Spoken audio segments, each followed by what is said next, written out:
Welcome to TDA, the day after, your favourite news platform and the home of popular culture as defined by the culture. And you have very lit hosts today, and we will introduce ourselves. I am your favourite Shade Queen, my own royalty. Used to Oracle is now a part of the mighty networks, and you should be too. All right, go and sign up right now. Right now. And join the chat, join the community. Mm-hmm. Bismillah. That's it. That's it. You're a nuisance. And they call me That's it. Emman, the pro-black activist, Right. TDA producer and news analyst, Okay. melanin champion. Period. That's it. Period. How's everyone doing today? We thank God. Every day. I am in a state of being permanently tired, Yeah. and I need unlimited. Was it unlimited? Unlimited rest. Was it unlimited? No, you it said? was No, it No, it was wasn't unlimited. unlimited. Unending. Unending rest, That's but not death. that's not death. Yes, that's very important to add. Yes. Also, just an update on the football. Man United beat Liverpool yesterday. Yes, I was 2-1. thinking, I thought about you. Yeah, Oh, serious? Yeah, quite surprising. man. yeah. I realized you Arsenal fans are very petty, With certain teams, yeah. especially with the game yesterday. Yeah. I said all you are the same. But to be fair, that's not the result I wanted.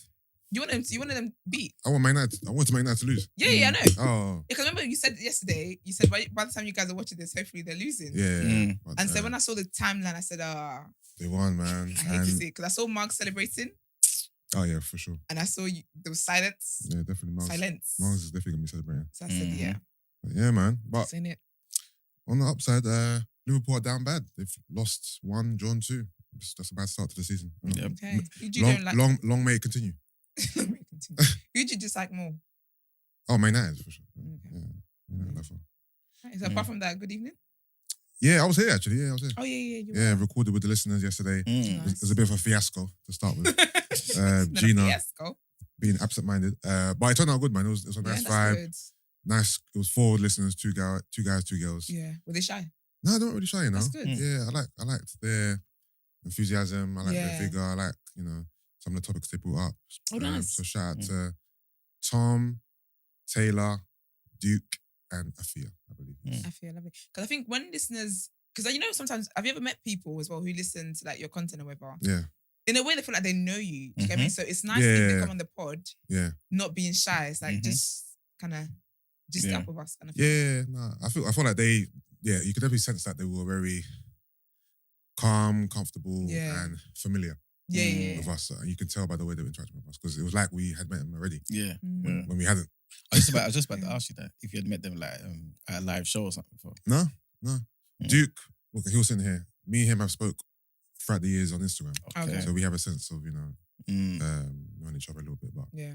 everyone else was brand new. Do you think it's so interesting? Because sometimes I think about like what we do, yeah, and like Martin Luther King and them would have never thought. Mm. They never would. Do you get me? Like people actually know about, like, obviously not every part of our lives, but part of our lives Mm. just from us talking Yeah. every day, like No, it's just talking. Yeah, no, it's quite astonishing when you think that complete strangers have vested interests in your life. Yeah. Yeah, it's true. It's kind of it's Me just telling stories and Yeah. yourself, and I find it so interesting. I'm very fascinated by it all. and people proper care. Like the guy Yeah. Tom, who was sitting there, he was telling us how when he first found us, he binged us for 8 hours a day. Oh, wow. Yeah, Wow. like literally, he was binging us 8 That's hours a amazing. day. Yeah, That is so cool, Mm-hmm. thinking just to hear us talk, Yeah. just chop it up as friends and chat shit and whatever. You know what I mean? I love it. Honestly, I'm very, very amazed by it. But Yeah. we definitely, all creatives don't take it for granted. Well, definitely us in this room anyway. Yeah. Mm-hmm. Can't talk for everybody. But yeah, we definitely don't take it for granted. But that being said, shout out to our TDA family. While you're watching, you might as well subscribe. You know me, 3 rules. Subscribe to the channel, like the video, and join the TNB network. So that's community.thenewblack, black is spelled with X.com. It will be in the description and all that great stuff. It will prompt you to join the app. Yusuf, what's the app called? Mighty. And so when it does that, download it and join the people there. People are so friendly on there already. Mm. Have a good vibes, doing a good morning, good evening, like talking about, what status is about, what the game yesterday. Yeah. We're here for it. I didn't even realize Mohammed Abdi is from San Diego. Yeah. Okay, That's we what were I'm saying. right, baby. He's the guy that called up. Yeah, remember? Okay. Oh, yeah, okay. from America. yeah. We're international. Better Yeah. ask somebody. Even Zangata Arts, she's from Zambia. Oh, nice. Yeah, so we got some. I mean, we're international with it, man. I absolutely love it. Absolutely love it. And this week we'll be giving you a rundown of what is to come, what we're going to be doing. Little bits we're going to be doing on the network, and obviously with TDA, that part of things. It's a really, really cool app. We're literally talking about it this morning. It's so cool. Mm-hmm. You can post statuses, post pictures. You can DM people, message people privately, trying to get relationships going. Okay. I'm about to be all up in here. Trust me. All up in here. You used to put a status on this morning. I'm about to be posting every single day. Listen, I mean, it's lit. It's absolutely lit. We absolutely love it. But all right, Emman, you good? I'm good, Yeah? Can't Good? complain. Yes. Lovely. Love to see it. Brent the Traveller, you good too? Yeah, I'm alright, thank you. Yeah, people are upset that they couldn't react to Brent's story in the moment. oh, is that what they were saying in the comments? Oh yeah. Yeah, but I don't know what they would have reacted to be honest. Everything, Brent. I don't think you're gonna understand. You took us on a journey with that story. Have you listened back to it? You took us on a journey with that. Like, it was just the different characters that are popping up. Just when you think you might think because of this friend, you might know what the next person's about. They're a bunch of different characters. Also, you forgot to show us a picture. Oh yes, you did. Let's put up names to the faces. Unfortunately, you guys can't see that, but Yeah, let's put Yusuf a and I face. will be the judge. Yeah. I'm sure I remember their names. Phil, Cahill. Is it Cahill? yeah, Cahill, Kyle. Kyle. There's No. Cahill is Kyle. There's no Sorry. Kyle. There's no Kyle. Sorry, It's just sorry. Brent's Cahill accent. is Kyle, sorry. Yes. Who's the other K person? Kavid. Kavid. Kavid, that's it. He's a Greek. Kavid. His No, name's not Kavid and Kyle. Kavid. Kavid. And who's the other person then? Cahill. Oh, sorry. Kavid and Cahill. Yeah. Greg, Greg, the white man. Who's Phil. fine. Who's Was the it one? Frank? Who's the traveller? Phil. That's That was Phil. Was that Oh, Frank? Franklin. Yes, Franklin, yeah. that's it. Franklin. Of course, Stephen Brent. Oh shit! I'm excited. Yes. Who's who? Yeah. All right. That's jokes. All right. Well, big up Brent's friends. This is like But you know where Stephen is, right? Stephen is My brother. the guy. No, he's not in the picture. Wow. Oh, he's there. Right there. Sorry, right in front of me. Stephen, back to talk about your contract. All right. Stephen is right here in the blue shirt. Mm-hmm. Then we've got the guy who the guy he said that was cool with the bucket hat and the strings. Franklin. Frank, yeah. That's Franklin there. Yep. He'll be dressed like an influencer. The guy in the green. I need to be next to Exodus. Done. Because when I think about it, Phil, I can already imagine what Phil's dressed like, based on who I think Phil is. Right. So That's Greg. This is Greg. Greg in the green, isn't it? I don't know. I don't know who you're looking at. Ooh, there's two fine white men. Does Greg have is one beach ginger. hair? Beach hair? Beach? What's that mean? Like With the colour. like the usual, like a prep.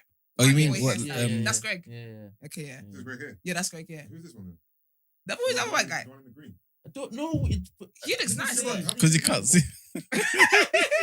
I've only just seen this Oh. picture. Oh, that's John. Oh, you Oh, I didn't know. You didn't tell us it was John. John is the guy who's into calisthenics.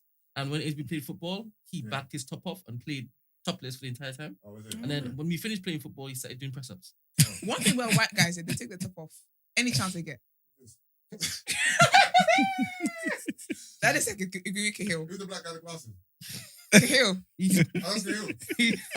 half Indian. This is Cahill.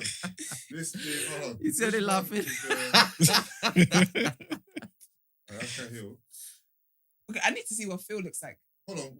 Was Cahill the one who stayed behind until 7? And was Yes, acting I was gonna get. He's gonna fight again in the fight. and so what? I'm 37. That's it. Yes, sir. You couldn't get in the fight. But who was he trying to fight? And then that is the traveller. He looks like a traveller. You didn't listen to the. No, I totally Phil. forgot, you know. That's Brent, my is problem. that Phil? Yeah, you obviously. Phil's not bad looking, you know. No, but that could be Phil too. That's the rapper. That's a rapper. Oh wow. That's Nick Brewer, man. Okay. Yeah. Shout I out can't to lie. Phil. The white boys are not looking too bad. They're a good looking bunch. I can't lie to you. This is not the day where we went to the club. This is just a picture of them. This is Okay. a very.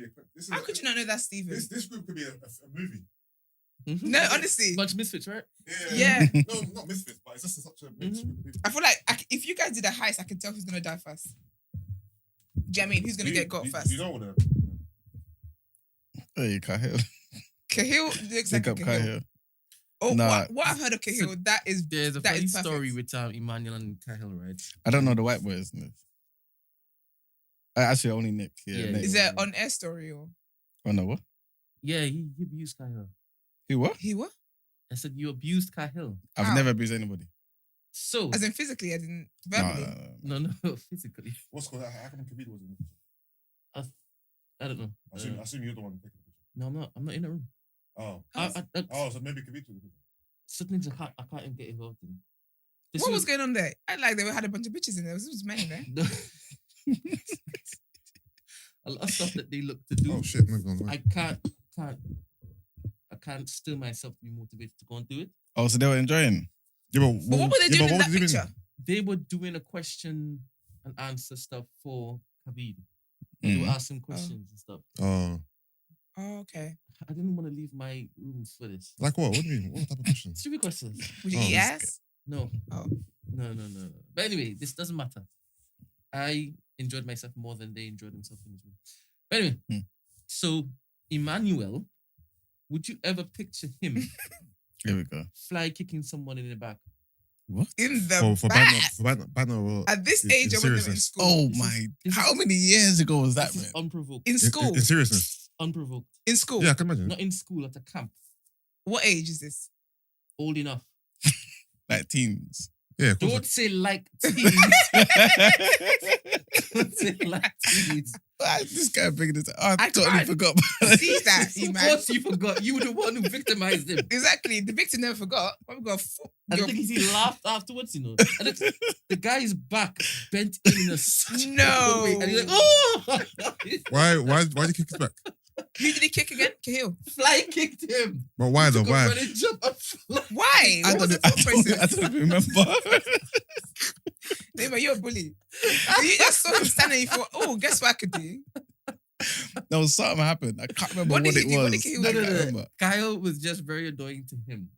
And he's very, very patient. He's a very, very patient guy. You could just admit. I mean, you can see that he's a very patient guy. As you can tell. Who, Emman? Yeah. Okay, yeah. And just after a while, He just had enough. He just like, yeah, it's the perfect opportunity. And Kyle he was looking into the room, right? Back was exposed. The back was exposed. And we just saw Emmanuel take off.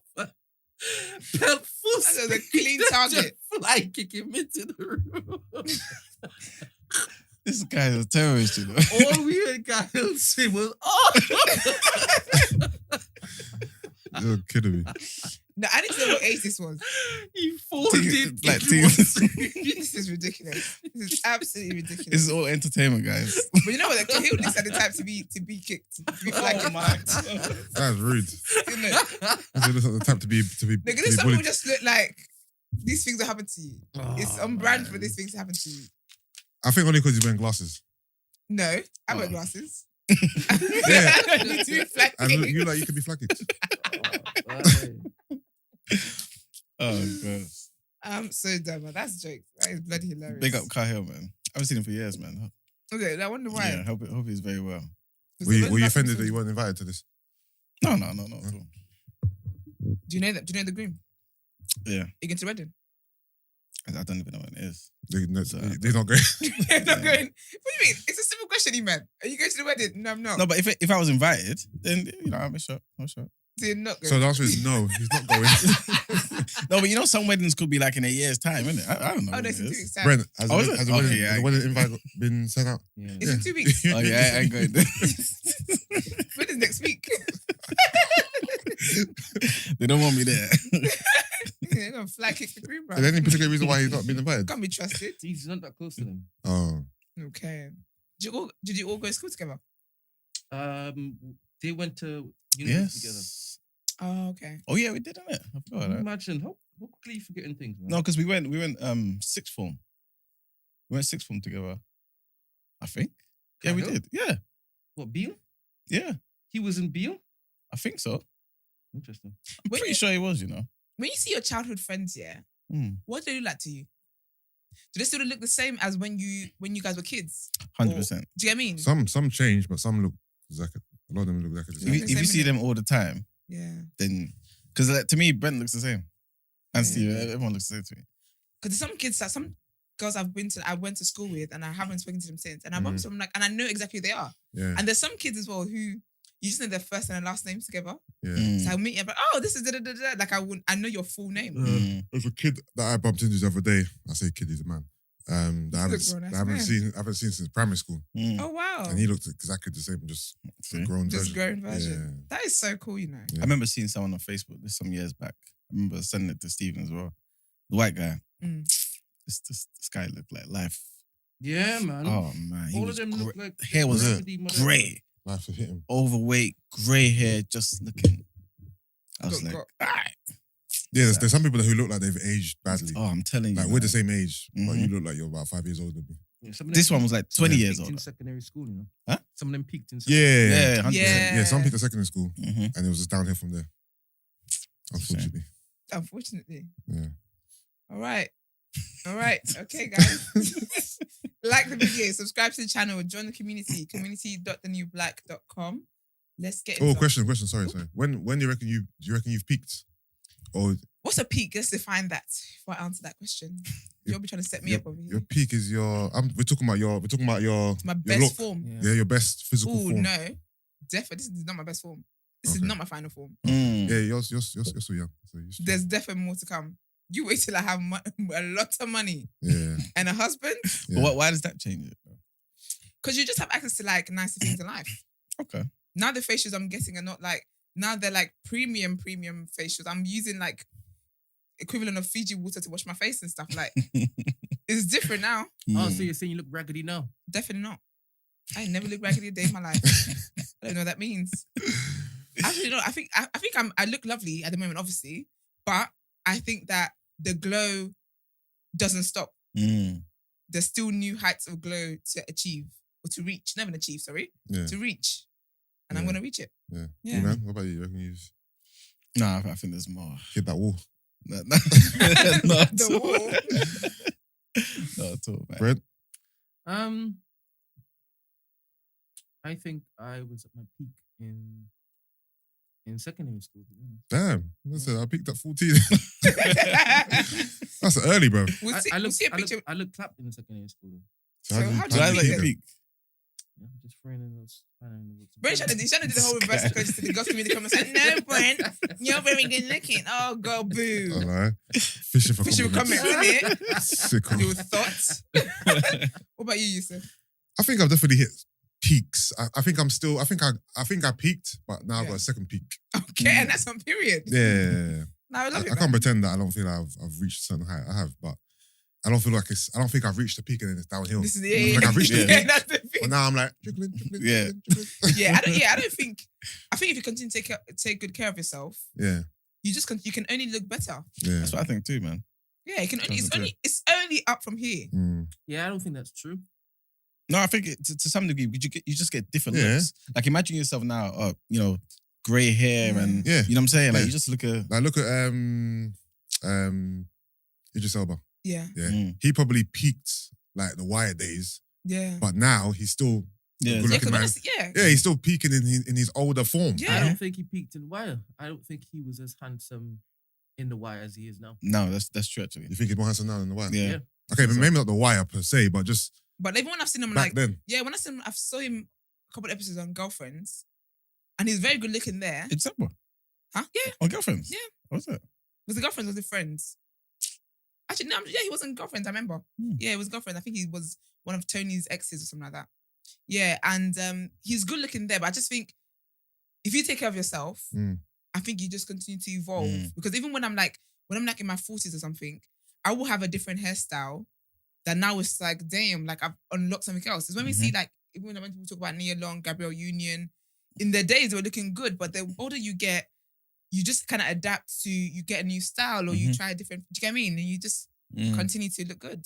When I have kids, I want the other kids' dads to want me on the playground when I drop my kids off. But I what? want to think, damn. And you just started trouble. at least I'm doing it because I got my husband. I'm a husband. So my what if they, husband. what if they want you and then start to pursue you? I got a husband. Excuse me, I don't know what that means. I think it's nice to be desired. I'm a faithful woman. Isn't it enough to be desired by your partner? Is what? Isn't it enough to be desired by your I partner? don't think so. Let's get to the next headline. No, answer the No. question. Answer the question. I actually No. don't think You so. don't think so? What about you? I think it's sorry. It's nice that you like me, thank you. But if I can stretch my nets further, You get paid I for don't this, just baby. want a man to think I'm good looking. That's like your mum just think you're good looking, and that's it. That's dead. So you're leaving your house intentionally to No, I'm get not. attention from other men. No. Like you're making sure when you go to school run, that you're done up properly because you want First other of all, men to look at you. Think, when you "Ooh." throw intention in there, it's Yeah. different. I'm not intentionally going to seduce people's husbands or people's dads or whatever. Not seduce, but you I'm want them to saying- look at you and think, right, Esther. No, but I want that in life in general. I don't think Yeah. that it should. I don't think it should just be. It's nice if your partner thinks you're good looking, of course. Yeah. But I think that your partner will think you're good looking because they're with you. Mm. So you think I'm good looking, but after a while, it's just like, can I really trust your words? You think I'm good looking? And sometimes you have to Can I trust your basically words? make sure your partner knows. Yeah. Yeah, value what you have at home because the Do others they out want there me that want it. outside? This is it. Yeah, but so that means you're going to come and relay the information. Absolutely not. Then how would this work then? No, Because they will when see. we go They out will and people are see. looking at your Yeah, girl, they'll you see it know. because they find you attractive. They ain't thinking, oh shit, Stephen's dad's onto my wife. Like he likes you for you. He's not thinking about other men. I think it's also important that like your partner gets like comments Yeah. about how wavy you are, Yep. Mm-hmm. and she's proud.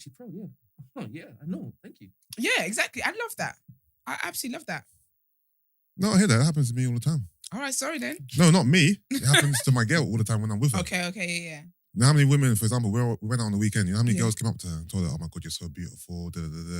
About it happened 5 times. In one That's day. not what I said. That's not But if what I it's said. men But though, if it how come would to you feel you- if it's You know men? what you That's said? not what I said. What are you talking about then? So I'm saying, let's use example of the playground, right? Yeah. And the wife has gone on the kids run, Mm. and I'm also there, Mm. and all the other wives and rubbish ladies are Mm. basically coming to Oh, your rubbish. wife and say, "Oh, your man's a hunk." No, but no one really does that though. I can't lie to you though. Really? Do women, ask Esther, do women You've got a good one there. approach other women and say, yo, the man that's standing right here, oh my God, he's a bit of me, he's a hunk. Not unless you want to lose a Where tooth. did the bit of me come from? I'm just adding a bit, Where did adding the a bit come of spiel. Spice. It's important. It's important. No, that doesn't your happen. wife.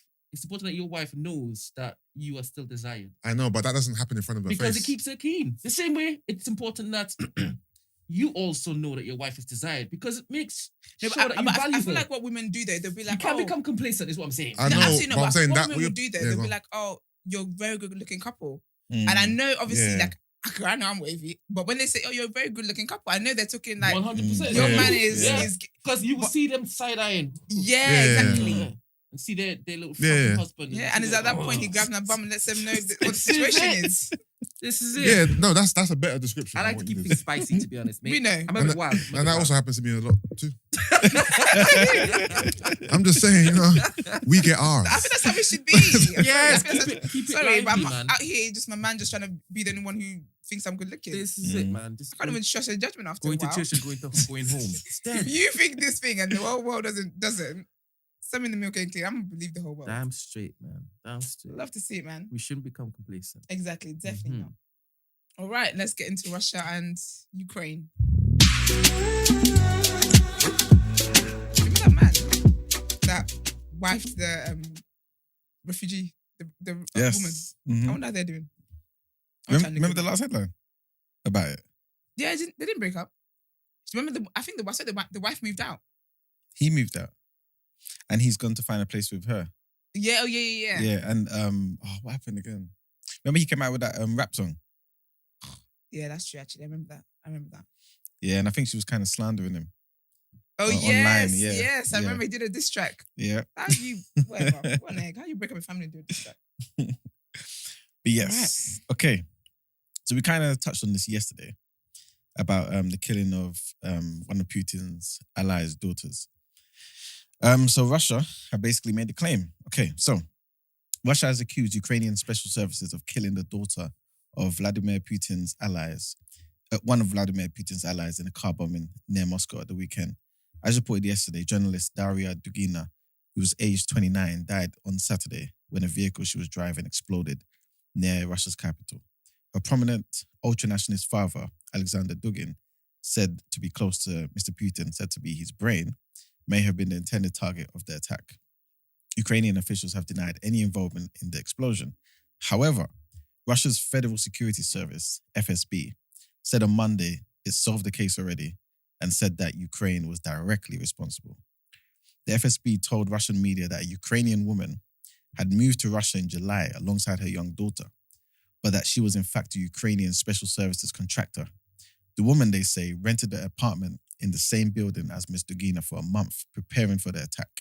In that time, she allegedly followed the journalist through Moscow in a Mini Cooper, for which she used 3 different license plates. The FSB said the suspect then escaped to Estonia after the explosion. An advisor to Ukraine's President Zelensky, Mikhailo Podolyak, said the FSB's version of events was Russian propaganda from a fictional world. The FSB later released video of the accused car entering Russia, security footage of her entering what is said to be Ms. Dugina's building and also leaving Russia. Ms. Dugina and her father were attending a festival near Moscow on Saturday evening where Mr. Dugin, a philosopher, gave a lecture. They had reportedly intended to leave in the same car, but changed their plans at the last minute. Investigators say explosive had been planted underneath the Toyota Land Cruiser Ms. Dugina was driving.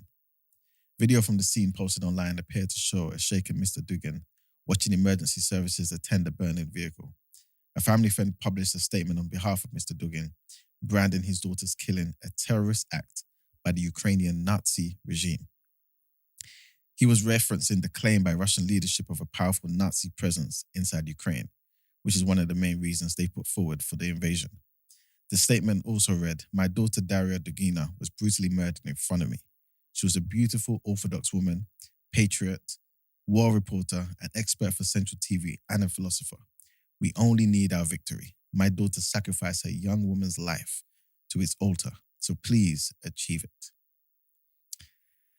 So yes. Oh, damn. Tell me something. Like, how are you feeling about this, Emman? Because you're at war with another country, right? Yeah. And this country is like Goliath, Mm. right? And you only have certain skill sets in your arsenal. One being espionage and secret service stuff, right? Mhm. I mean, aren't you seeing this as this could come on Netflix? Come on Netflix, you Yeah, said. yeah. I'll be honest with you. Yes, I was thinking that. Have you guys ever watched Homeland? Yeah. It was given Homeland. I only saw like a few episodes of the first season. And even when you were reading the part about the car exploding, it was given a scene out of Scandal. Okay. When I think it was like a Saudi Arabia president or something, prime minister or something like that. And his daughter schooled in America or whatever. But then it turns out she was gay. And she was going to go back to the country or whatever. They wanted her to go back to the country. She didn't want to go back to the country. But then Olivia managed to convince her to go and fight for the power of the women, blah, blah, blah, blah. And then she got on the plane. So they turned around. So she waited. As soon as her foot touched the plane, exploded.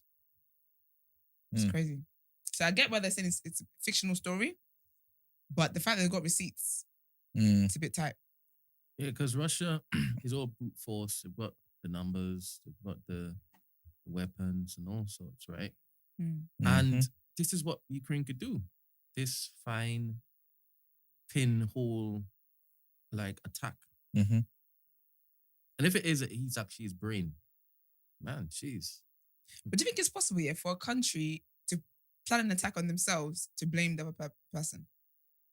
Yeah, but what benefit would Russia have with this if they're already seen as absolute bastards? Yeah, because they're seen as bastards though. People are more standing on Ukraine's side, right? They're seeing them as more the peaceful people. Definitely. So if they do this themselves and then blame Ukraine, they're thinking, wow, people are going to see that Ukraine just killed an innocent woman, blah, blah, blah. Propaganda. I don't know.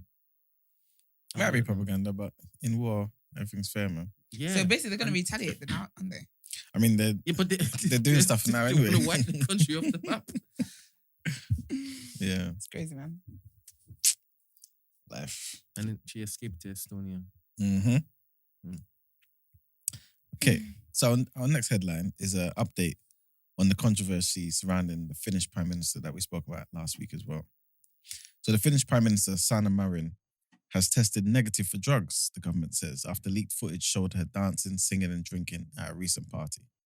Miss Marin, who's 36, agreed to take the test on Friday to allay concerns about her behaviour. She says she has never taken drugs and denies doing anything illegal at the party, but says she did drink alcohol. A government statement in Finnish said no drugs were found in the test. Miss Marin's urine sample had been tested for cocaine, amphetamines, cannabis and opioids. It added that the Prime Minister had paid the costs of the test herself. Following the release of the videos, Miss Marin faced criticism from several politicians, with one opposition party leader demanding she take a drug test.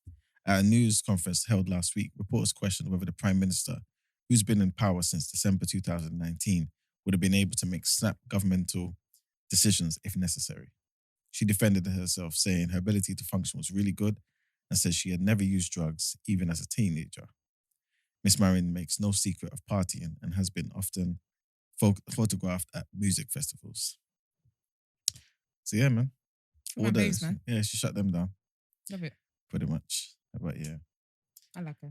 That's the end of the headlines. Alrighty, let's get into our topic of the day. What you saying?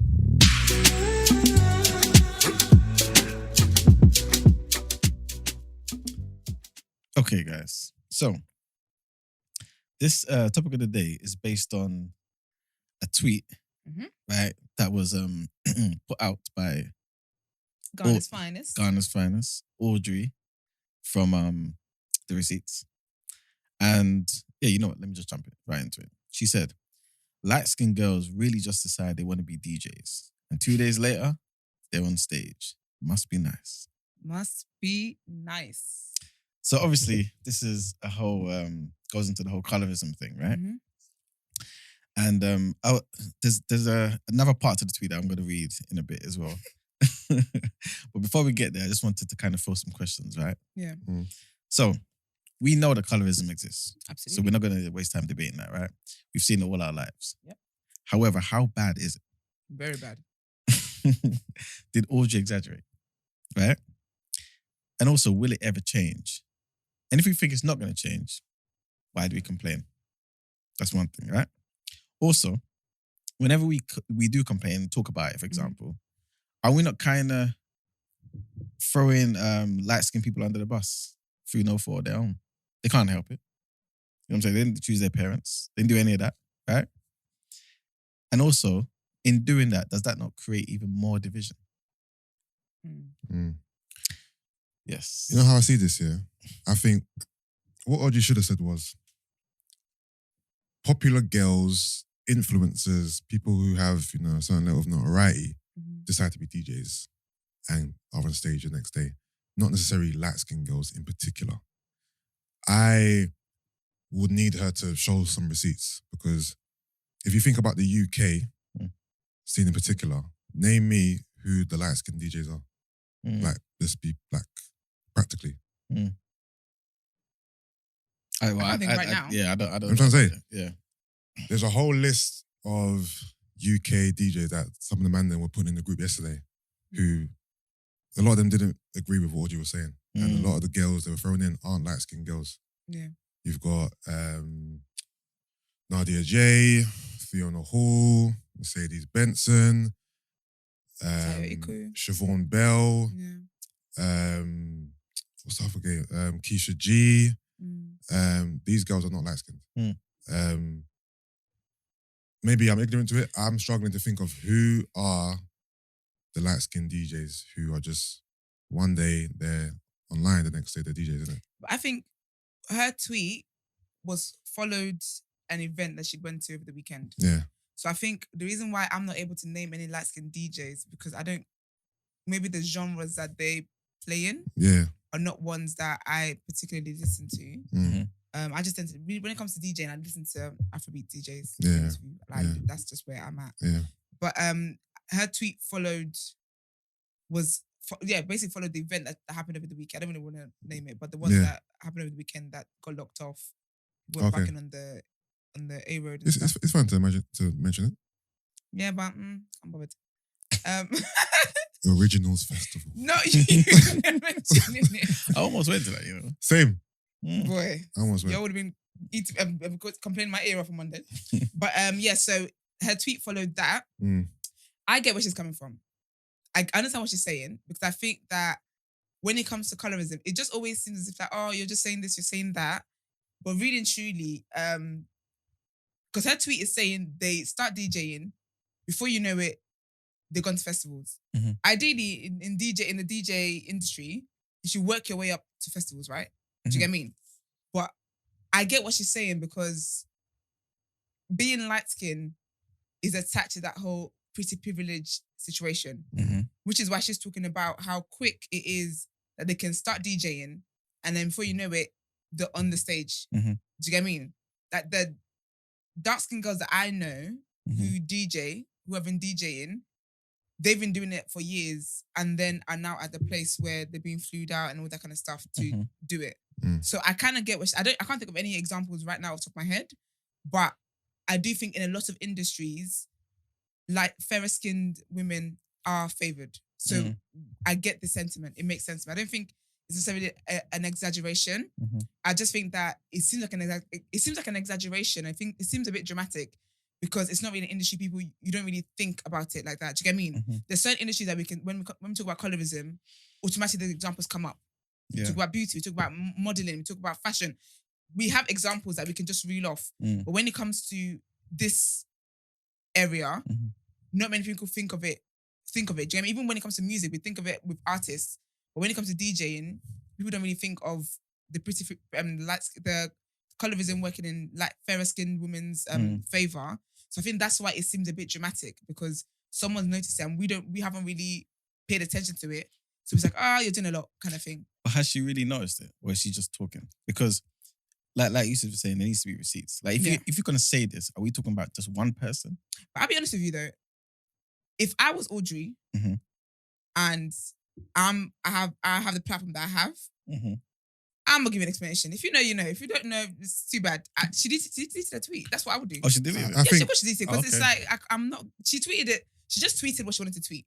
Then now it's become a whole thing, and people are asking me, "Oh, say who? Say in what world really can she actually say who without it now being bullying and without it now being you got this big platform? Why are you doing this? And you're basically calling them shit. Like there's no safe way for her to actually provide receipts on this matter. Yeah, she's obviously talking about a particular person. Yeah, she's seeing a girl and she's like, "Raw, you're a DJ already." That's probably about you're doing that. festivals already. Yeah, she probably tweeted about a particular person. Yeah, but she can't outside of her group chat, as in people that she actually trusts. She can't provide receipts. Unfortunately, it's one of those things where she said what she said, and we're gonna have to be okay. That she believes that. I think if we don't believe, that's fine. But I don't think she's in a position to provide receipts because whatever it is can quickly become bullying. Yeah. Fair enough, but you can kind of elaborate though. You can say, you know what? Recently, I went to this particular place, and this particular person was known. Like I've never seen them before, or every time I've seen them, they're doing something else. And I just jumped into DJing, and all of a sudden, I'll be honest with you. Yeah, I'm surprised the internet has not already done its work because when she can't say recently I went to this event when everyone knows what event she went to the other day. No, but I mean, it could have been. It doesn't have to be like yesterday. It could be just recent. Me. The way that tweet landed, it was definitely yes because it was hot off the press. That was hot off the motorway that we were parked on. But I think also, even with that, like, I'm surprised people haven't already tried and put two together and whatever. But to be fair, it could have been from any time. To be fair, you're right. But I don't know. I get why she didn't provide receipts. I don't think I would provide receipts. Sometimes I say stuff and people are like, nah.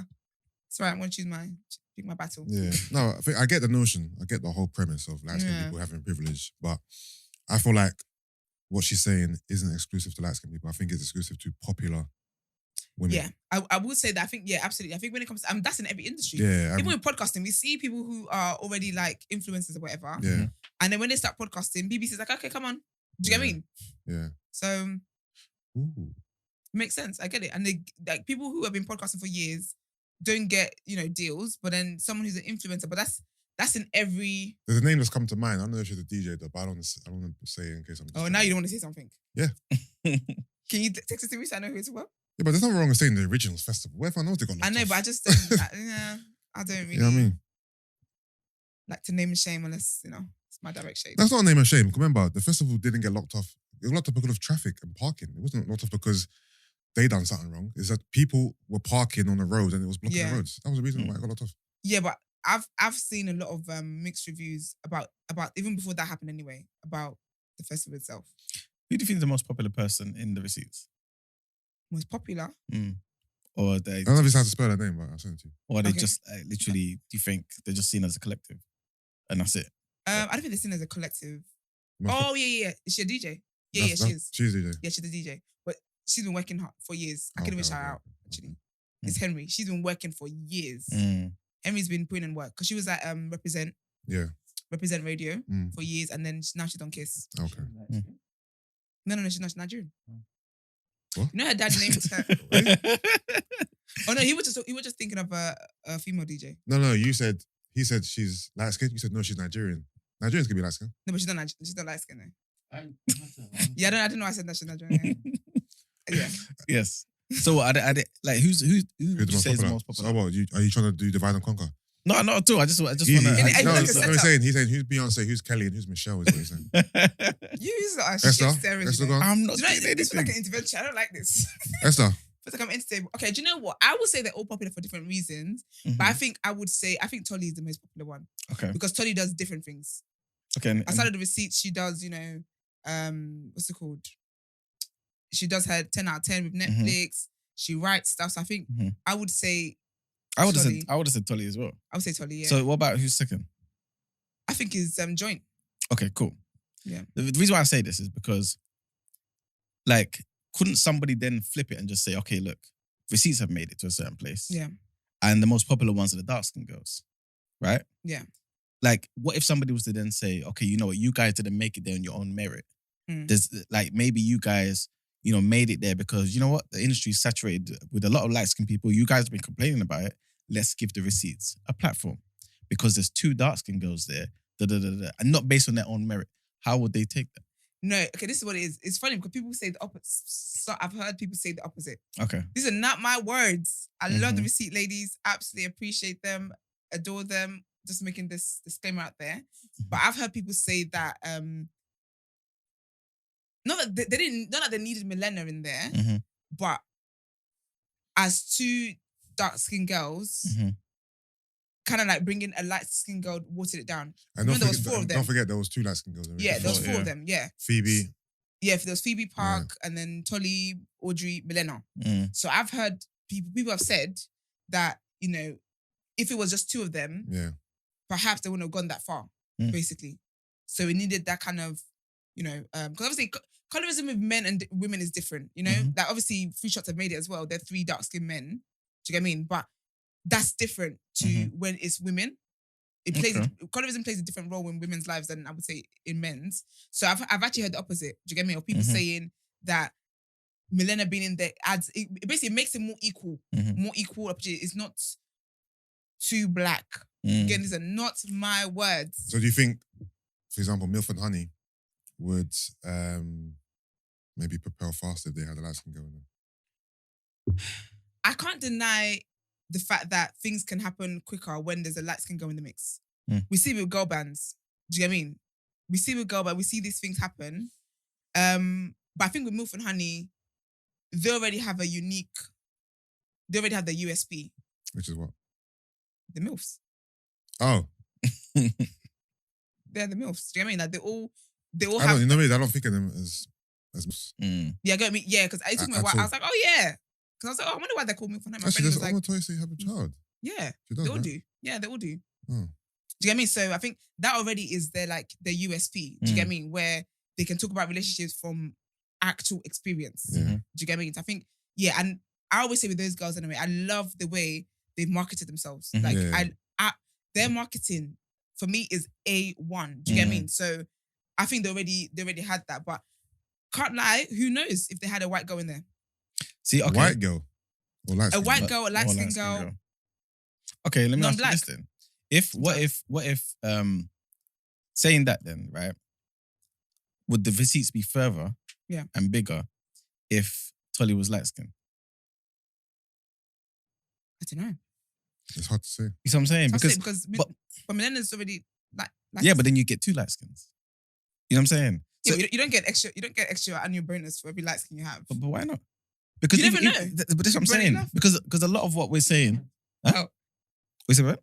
It's a good comment. Yeah, Oh, yeah. Because a lot of the time we say, oh, it's because of this one light skinned person. That we get into a certain Yeah, do you know place. what? Actually, yeah. Sometimes, yeah, it does. Actually, there are situations where you have seen. It'll be like a situation where it's like maybe like one white girl, a mixed race girl, a black girl. Mm-hmm. Technically, there's 2 fairer skinned people Mm-hmm. than a black. I think personally, I don't think it's far fetched or it's crazy to think that people can get further career wise when there's like I've heard people plan projects and stuff and be like, oh, we need someone to kind of appeal to a different kind of audience and stuff. Mm-hmm. But people do the same thing with dark skinned girls. But I definitely need a dark skinned girl to do X, But Y, that's Z. in this climate now that people have been called out for not having dark skinned girls, I reckon. From what I've seen. So now, yeah, rappers, a lot of rappers in their hearts of hearts, they know what they're attracted to. They know what they're attracted to. But they don't want to get cooked on Twitter. So what do? They just throw in a dark-skinned girl, just a quick token in there. Because they know. Because look as well, the receipt is in that the rappers who are honest, who live their truth and don't have any dark-skinned girls in there, get cooked. You know what? See, people say that. I can't remember what podcast I was listening to. I'm not sure if it was maybe 3 Shots and Over Here or something. And basically someone broke it down, right? I think they were breaking down somebody else's explanation, but they were basically saying a lot of the time what people don't realize is if a guy, a rapper or whatever, is trying to do a photo shoot, right? You're hollering at certain agencies. Yeah. And then you're saying, look, this is the type of girl we're looking for, this, that, and the third, right? But then sometimes there's just not enough dark-skinned girls at the agency, firstly. Secondly, they could be doing other jobs because they don't have a certain amount of people. And then what happens is because it's last minute, perhaps, you get a larger pool of light-skinned people. Not necessarily that the guy is requesting that, but because you're doing your shoot, right? And you holler at these people, right? An agency to provide these girls. This is kind of the batch you're given. You know what I'm saying? It sounds a bit convenient. Because that means every single music video, the agency just happened to not have dark-skinned black women. No, it's not every single agency. No, but I'm saying every single music video because a lot of music videos, there's a pattern to these things. It's not as if it's like the one-off. Because you know what I find funny is whenever people want to start doing that, when they want to cross over to Afro swing, somehow the dark-skinned models are now available. Or whenever people want to, because every artist always feels like they have to have that song that glorifies Africa in a way, right? All of a sudden now, we have the dark-skinned girls to wear the kente, to wear the gele, to wear all these things. All of a sudden, the agencies now have them available. I think it's a convenient excuse. I think couldn't that be an economics thing where it's like, okay, you know what? This Afrobeats is now popular. We can't have white girls in these videos. And obviously black girls also feel, you know what? Afrobeats is there representing us. We feel more confident to come out. So more of them are in agencies. Nah, because you know what it is here?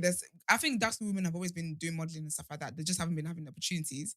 And also, not every single rapper's videos has always had all light-skinned women. There are people that have had that dark-skinned girls, and I'm not talking about just the one token, as in like multiple, where sometimes even the video, it's the light-skinned girl might be the rare one and stuff like that. So for me, that whole agency argument, it's a bit convenient. Very convenient. I agree. That can happen one-off on a few occasions, but that to be the blanket narrative doesn't make sense. Yeah. But if you're somebody who owns that business, right? Yeah. And granted, we're in the UK, right? And your agency, for example, has 100 girls. Yeah. How many of them are going to be black girls? And then dark-skinned black girls at that. Yeah, but you don't always have to go through agencies to find girls for music videos. Yeah. This is true, but sometimes you want the professional ones, not the ones who are necessarily just up and coming. That you have to email yourself and then start. But you're an artist; you don't have the time for all of that. That's why you have a manager. You go to agencies. You have a team. Exactly. So the manager also is not going to be doing that. Yeah, but you can go for the agencies. But if the agencies ain't giving you what you want, you don't have to go with them. Exactly. 100%. That's true. So if you go to an agency and they're giving you just bare lights and girls, you don't want that. You say, on this occasion, I'm going to pass. But the reality of the matter is that a lot of guys, and I don't have a problem with anyone's preference. I think anyone should like whoever it is that they like, as long as you're not insulting anybody else. I'm good with that. Do you get what I mean? But a lot of men should just be honest with themselves. You like what you like, and it's reflected in your music videos and in the works that you do, and that's okay. Just be honest about it. I 100% agree That's with you. fine. I remember a friend of mine saying, "Oh, you know, I don't have a preference. I like dark skinned girls. Da, da, da, da, da. I just like my girls to look natural and stuff." I said, "What do you mean by natural?" "Oh, no weave. I just like the hair to be out." Da, da, Okay, da. yeah, And I thought, wait a minute, that means the type of natural you're talking about, the hair that's curly and all that type of come down, that's not really present in the dark skinned girls. Exactly. So you know what you like. Yeah. You just don't want to say it. You know what I'm You're saying? like a tan babe.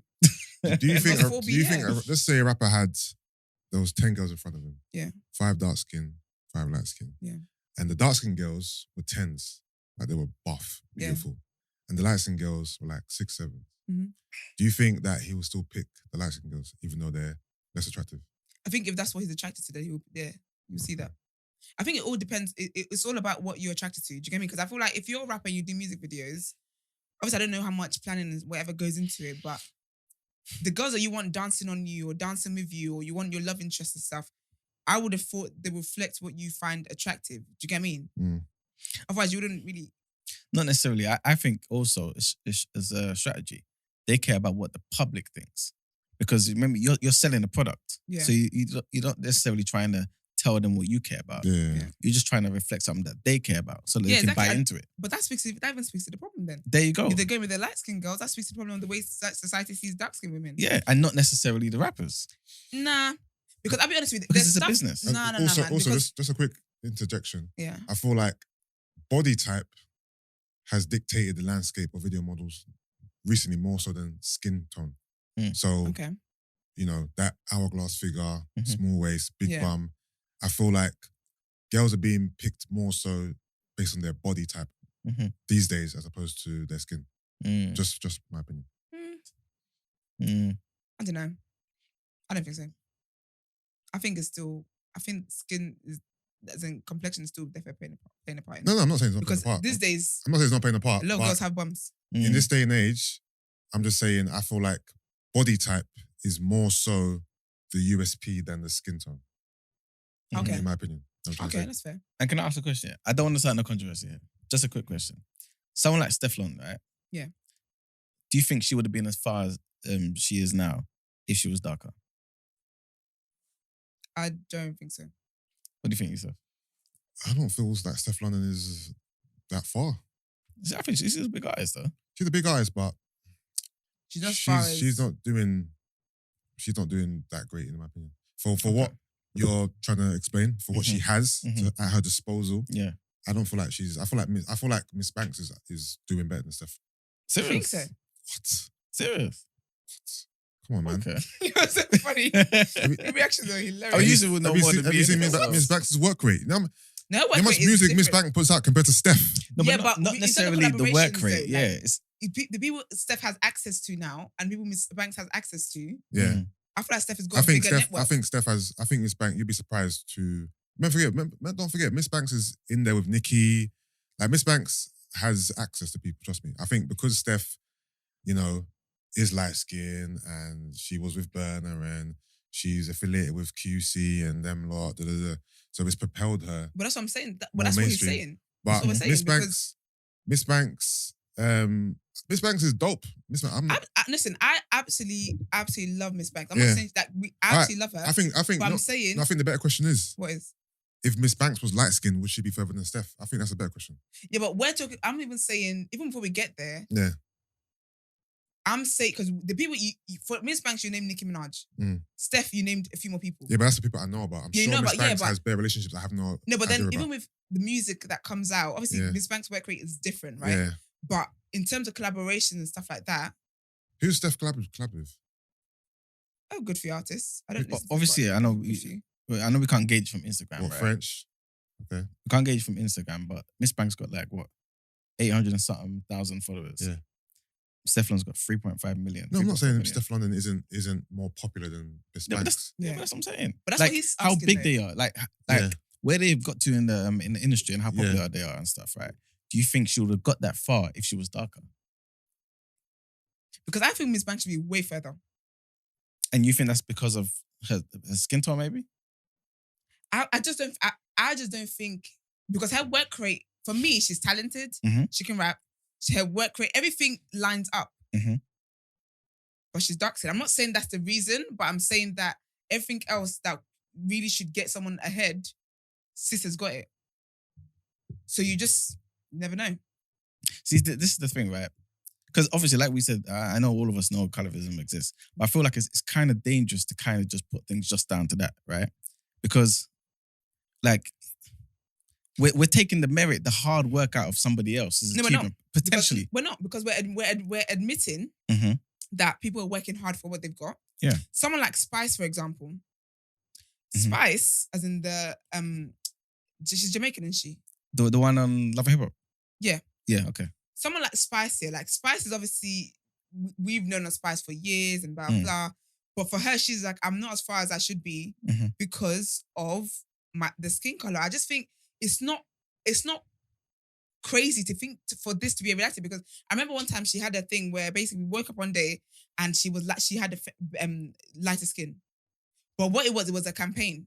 Yeah, I remember. I saw Do you remember episode, that? Yeah. Do you remember that?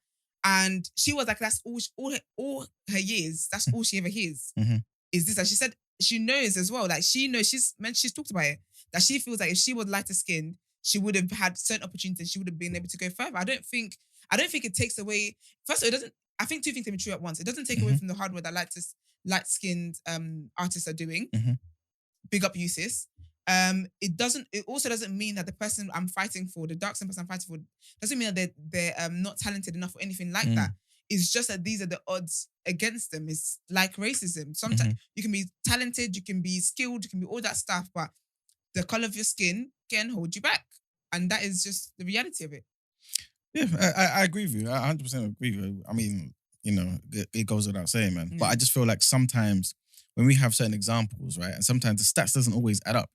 And sometimes we trying to push a narrative that may not 100% be what we're saying it is. Because to me, right, again, I'm not fully like immersed like in the industry like that, right? But to me, Stefflon Don gives much more sex appeal than Miss Banks. Yeah. That's what sells. So for example, if every single category was aligned, would it be the same? Who do you think is better looking? I hate to bring down to this, but I'm just interested. Who do you think is better looking? Stefflon Don or Let me have a quick look. Or Miss Banks? Miss Banks got a beautiful smile, man. But let me have a quick look at Stefflon Don again. You have to ask. Miss Banks. You know what team I'm on. So do you get me? So even you're so annoying. So even the whole idea of that we're seeing this person as sex appeal. I'm not saying she doesn't have sex appeal. I've seen Stefflon Don in person. No, Stefflon is a good looking woman. She's I'm not absolutely disputing beautiful. I've also seen Miss Banks in person as well. Mm-hmm. Absolutely stunning.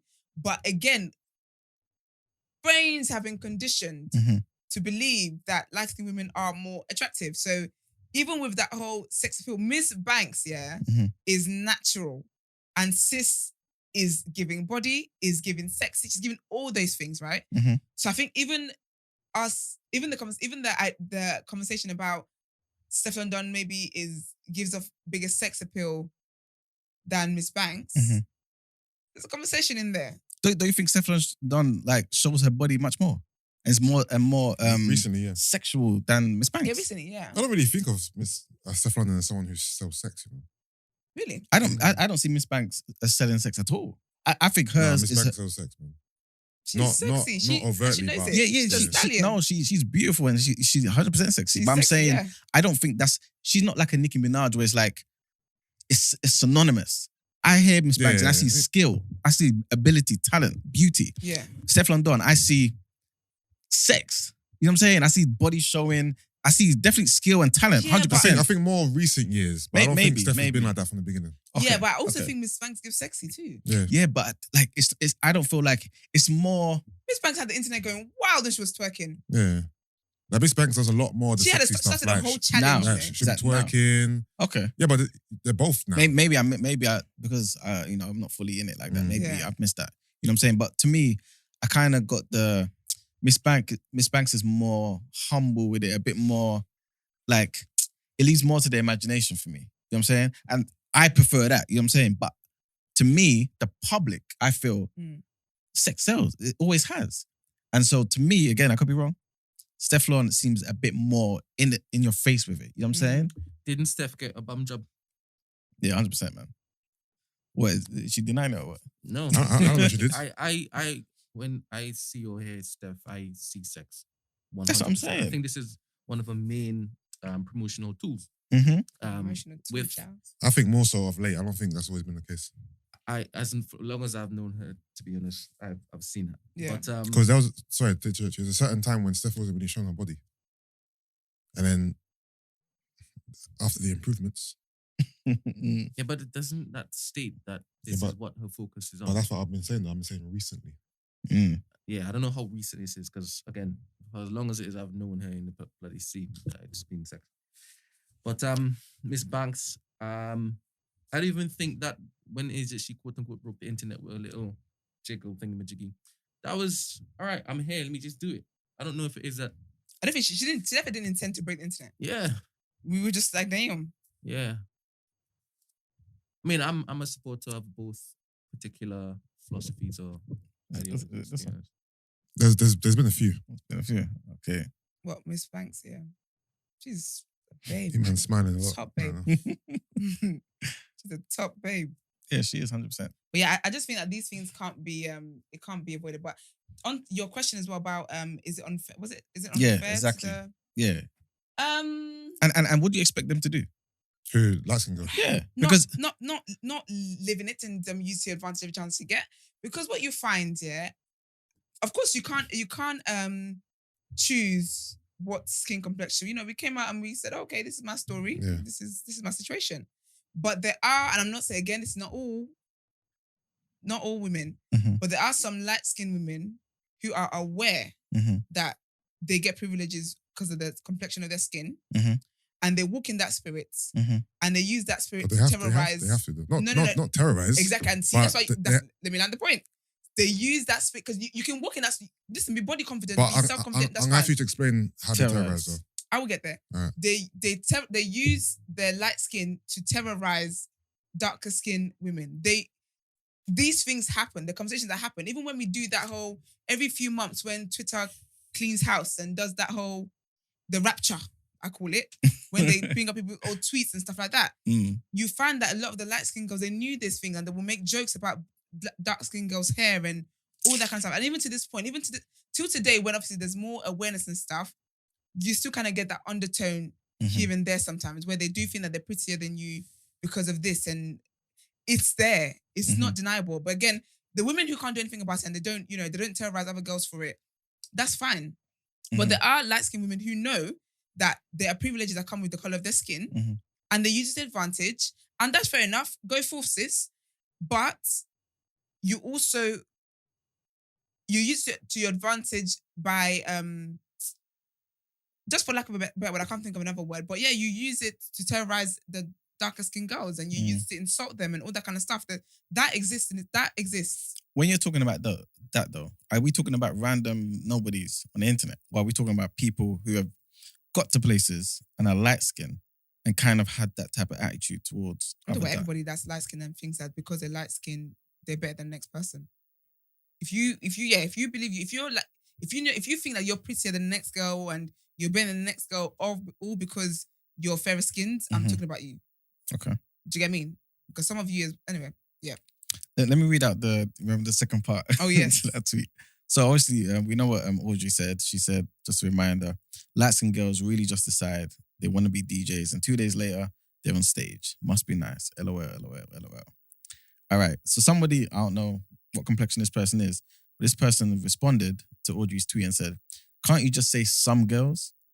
This is the problem with the black community. Those who are light-skinned now fear being successful or doing well. No, they don't. I hear people talk like that. Sorry, I'm so sorry. Really pissed me off. Those who are light-skinned now fear being successful or doing well because the might start crying. Even if the light-skins have worked hard for something or gotten lucky. Is it their fault? She's saying that she's light-skinned, trying to defend her rights, but quickly, and then took her avatar of, shut up. Show me one light-skinned woman who's scared of success because a dark-skinned woman might say something. But girl, you don't have services. The issue isn't the light-skinned people. Girl, bye. It's the white man. And that's on period. So can you read Audrey's response? Are the ones who are picking who they want to pick to be where they are. Exactly. So it's not their fault. Like they can't dim their light because they've got pretty privilege. I'm not saying dim their light, yeah, but you have to walk in your glory. Walk in all your glory, but my problem is I don't want them to dim their light. But some of them are dimming the lights of darker skin girls. That's my issue. I don't think that you should get an opportunity and be like, oh, I can't take it because I'm light skinned, or people might say this. I'm not saying that. Absolutely not saying that. But my thing is, when you know that privilege is what's helped you get here, admit that. We want white people to admit that white privilege all the time. Lighter skinned babes, admit the privilege that you have when it's clear to you that is the privilege that you have. Do you want them to do it when challenged or just volunteer the information? Like voluntarily come out and say, hey guys, this is what it is. No, I don't like people volunteering information if it's unnecessary. But my thing is sometimes you get people doing speeches about, oh, work hard, blah, blah. When you know damn well you could have done mediocre stuff and you would have got there anyway. And you did mediocre and you got there. I'm glad you said that because I was basically going to ask the same question you said. Yeah. Should it be something just volunteer or something when asked, right? But see what you just said there now, right? That sometimes, say again? Basically, how did you say it? There's a way you said it. But basically, okay, you basically intimated that it's not the work that got you there. You know it's not the work. Exactly. It's not the work that got you there. It was a thingy. But how does somebody articulate that? How does someone even believe that? You know what I'm saying? Like, because you're not blind. But how? You know. I don't know if you guys remember that video of Tandy Newton. Yes. And she just came out. Not a single soul asked this woman, this is her. Oh, I wish I could get the clip actually. She was annoying for that. Something about, oh yeah, she knows her light skin is, but when when the color of your skin it gives you an advantage over everybody else. You see the other people around you are being treated. You see the opportunities. You know. No one can tell me in this world that do not have a clue. They know. But anyway, she came out and said basically that her skin has helped her, in the industry, or whatever. And basically, when they look at her, something like that, she's dark skin. I need to get the exact thing. I'm sorry, let me try and look for it. Because what she said was so stupid. And again, that was her voluntary information. You were out here trying to promote a movie that had nothing to do with what you're talking about. And you just decided to give that information. No one asked you. Let me see. There we go. Interview. Oh, it's a whole thing. Oh, okay. I'm just trying to remember who Fanny Newton is now. I remember that. Oh, her? Yeah, I remember. Yeah. I don't know if it's going to play. Let me play in the mic, Brent. Oh, not the ad. Sorry, y'all. 1 second, guys. Does it have YouTube Premium? Well, no, she literally came and she's talking about, oh, I was taking their men and I was doing this and doing that. Girl, if you don't have several seats, no one asks you about all of that stuff. Don't come to me and tell me to work hard. There we go. Apologise every day to darker skinned actresses to say, I'm sorry that I'm the one chosen. My mama looks like you. It's been very painful to have women that look like my mum feel like I'm not representing them, that I'm taking from them, taking their men, taking their work, taking their truth. I didn't mean to, but I do think that any women of colour who, whether they're pale or whatever, who've managed to help other actors, get into this business, we matter. I was worried about my light-skinnedness because my light-skinnedness has been more problematic than being black. Is being light-skinned has been way more problematic than being black in my life. Literally, I was black in England. I mean, dark-skinned. Girl, I don't know what England that was, but I don't think there was ever a time in this England where the darkest black person on here, especially when they had slaves, was Tandy Newton's flipping complexion. So I don't want you to volunteer information because when you volunteer information, this is the kind of crap that comes out. I just think that I don't want you sitting there giving people a speech about work hard and da-da-da-da-da-da when you know what privilege, what is done for you. And I think also as well, you can then use your privilege to help other people. But don't sit there enjoying the privilege and seeing other women, seeing darker skinned women who are working hard, maybe harder than you, whatever, more talented, whatever the case may be, and not try and use it to help when you know the division that's present. That's just my that's basically what I was going to talk about. Yeah. Basically, when they tell people work hard, when they tell people do this and do that. Yeah. My thing is, why all of a sudden they can't say that? Because it's similar to Trump. When Trump told us that he worked hard and his dad gave him a little loan of $1 million. Does that mean he didn't work harder? I can't lie to you, since I think it's tone deaf. if you, I think Esther, it's extremely tone deaf. you're going to be successful, Amen. right? 100%. We know this. We can see it. I can see it, Thank right? you. Amen. You'll be soaring. And you're going to leave stuff for your children, right? Yeah. You're going to teach them certain values Yeah. in your household to make sure they work hard and take what you've left for them to another level. Yeah.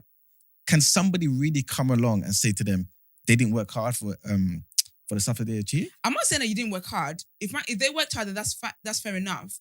But I just think sometimes it can be tone deaf if you know that if you don't admit. My children cannot tell people, "Oh, work hard, you achieve it."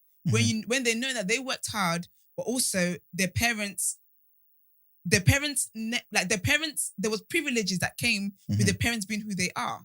You can't give someone who doesn't have the network, who doesn't have the opportunities that you've had, give them a speech about working hard when it wasn't just hard work that got you where you are. But it's not just hard work that gets anybody anywhere. Yeah, but that's my problem though, is that people are giving people TED Talks on work hard when they know it was more than working hard for them.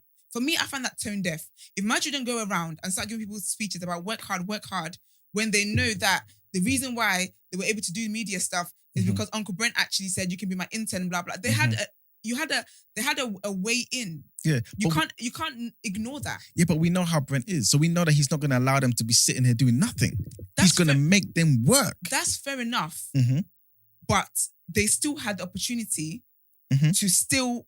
They still got 100% to get in. Wouldn't have to get in 100%, but to then basically expect them to keep their mouth closed. I don't say about talking about their hard work. I think it's a bit unfair because I didn't say that. They're still hard. I didn't say that. No, but you're saying you want them to talk about hard work and also the opportunity they had. You can't give me a speech about working hard when hard work is not the only thing that got you where you are. It's not the only thing, but it's a big thing because people would have the opportunity and not take it. And that's fair enough.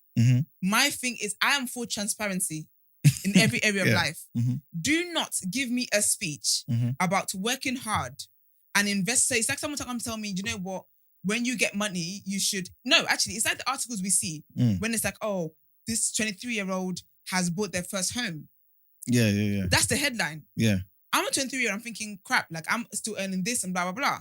When I click in the article, I see that the house belonged to their grandmother. It was an inheritance. That's why he's able to have his house. Do you get what I mean? Yeah. So then that 23-year-old cannot come to me and say to me, get your money up. Esther, get your money up, not your funny up. But the whole time you got handed down, it was handed to you. No. I get what you're saying, but I think just the thingy, like in that analogy, I don't think that's entirely fair because like, yes, they got their the house handed to them, but they didn't necessarily work for that house. It was given to them. But using your other analogy, if someone comes here and is interning for Brent, they are working. They're going to be sent here and there, doing this, that, and every single thing. Yes, they have the access through you to get it through the door. Yes. But I just think it's a bit harsh for us to say to them that they can't talk about the hard work that they have put in. But if they have. Again, I'm not saying don't talk about the hard work that you put in. I know. Just to say everything. I'm saying be honest because what you can do, your speech can be equally as quality as saying, do you know what? I was given this internship because my mom is this, but my parents worked hard and I was able to get this internship and I did not take it for granted. I worked hard to keep it. That's the conversation. But don't tell me I worked hard at this internship. How did you get the internship? Because how many other kids can just walk off the street and say, Brent, can I work with you? Be honest. I don't like people giving me speeches and the speech is not the reality of life. It makes no sense to me. I see where you're coming from, but can I just say this last thing, right? What if they're thinking perhaps, if I then mention all of these things, the people who are listening to this may say to themselves, yeah, he worked hard and I can work hard, but I don't know. I don't have an Uncle Brent. I don't have any of these opportunities. Is there any point in me trying? Because they needed that entrance. You know what I'm saying? Before they can start doing the hard work. I know I could do the hard work, but I don't have any doors to get through. Could that message not then say to them, you know what? What's the point? Let me just do something else.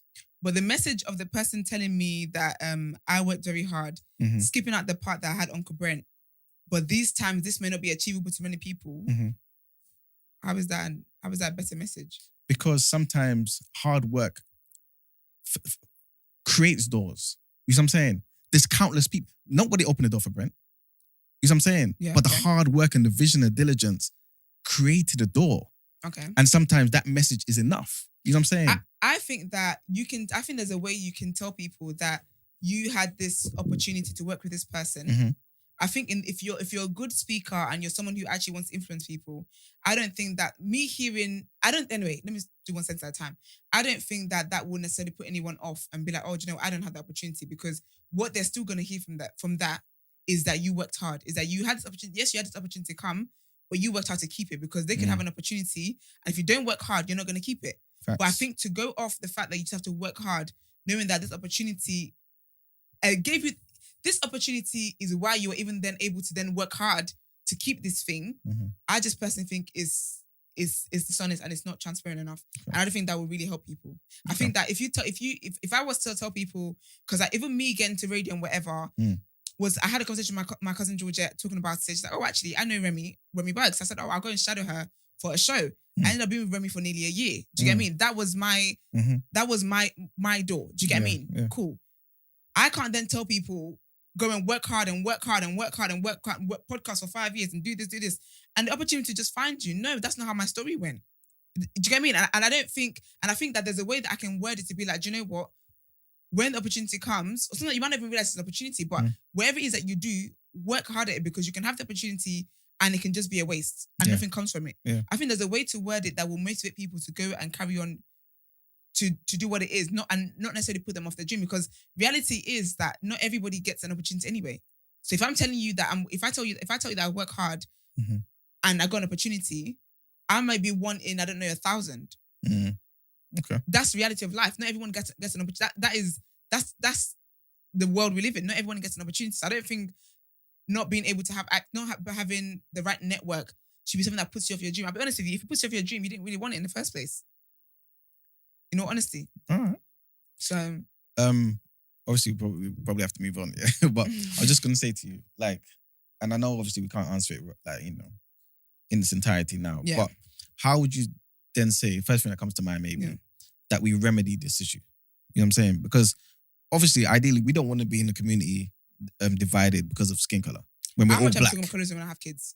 Like, Say again? I said, how much I'm talking about colorism when I have kids? Exactly. We need to be done with this. Exactly. So how do we get past it? I think the first thing is just people is actually admitting that it exists. There are a lot of people, like you guys in this room, you know it exists. Yeah. But honestly, there's a lot of black men who don't believe it exists. There's a lot of light-skinned women who don't believe it exists, and all they hear is, "Oh, you guys are just hating. You guys are just hating." So I think that's the reason why people keep talking about it, because it's kind of to spread the word. Like, it's kind of educating, really. So as much as it sounds annoying to people that already know that it exists, I think that's one of the first steps. And I think just people admitting that I don't think you should, you know, hide in a corner and not embrace blessings that come to you because your skin color has got you there.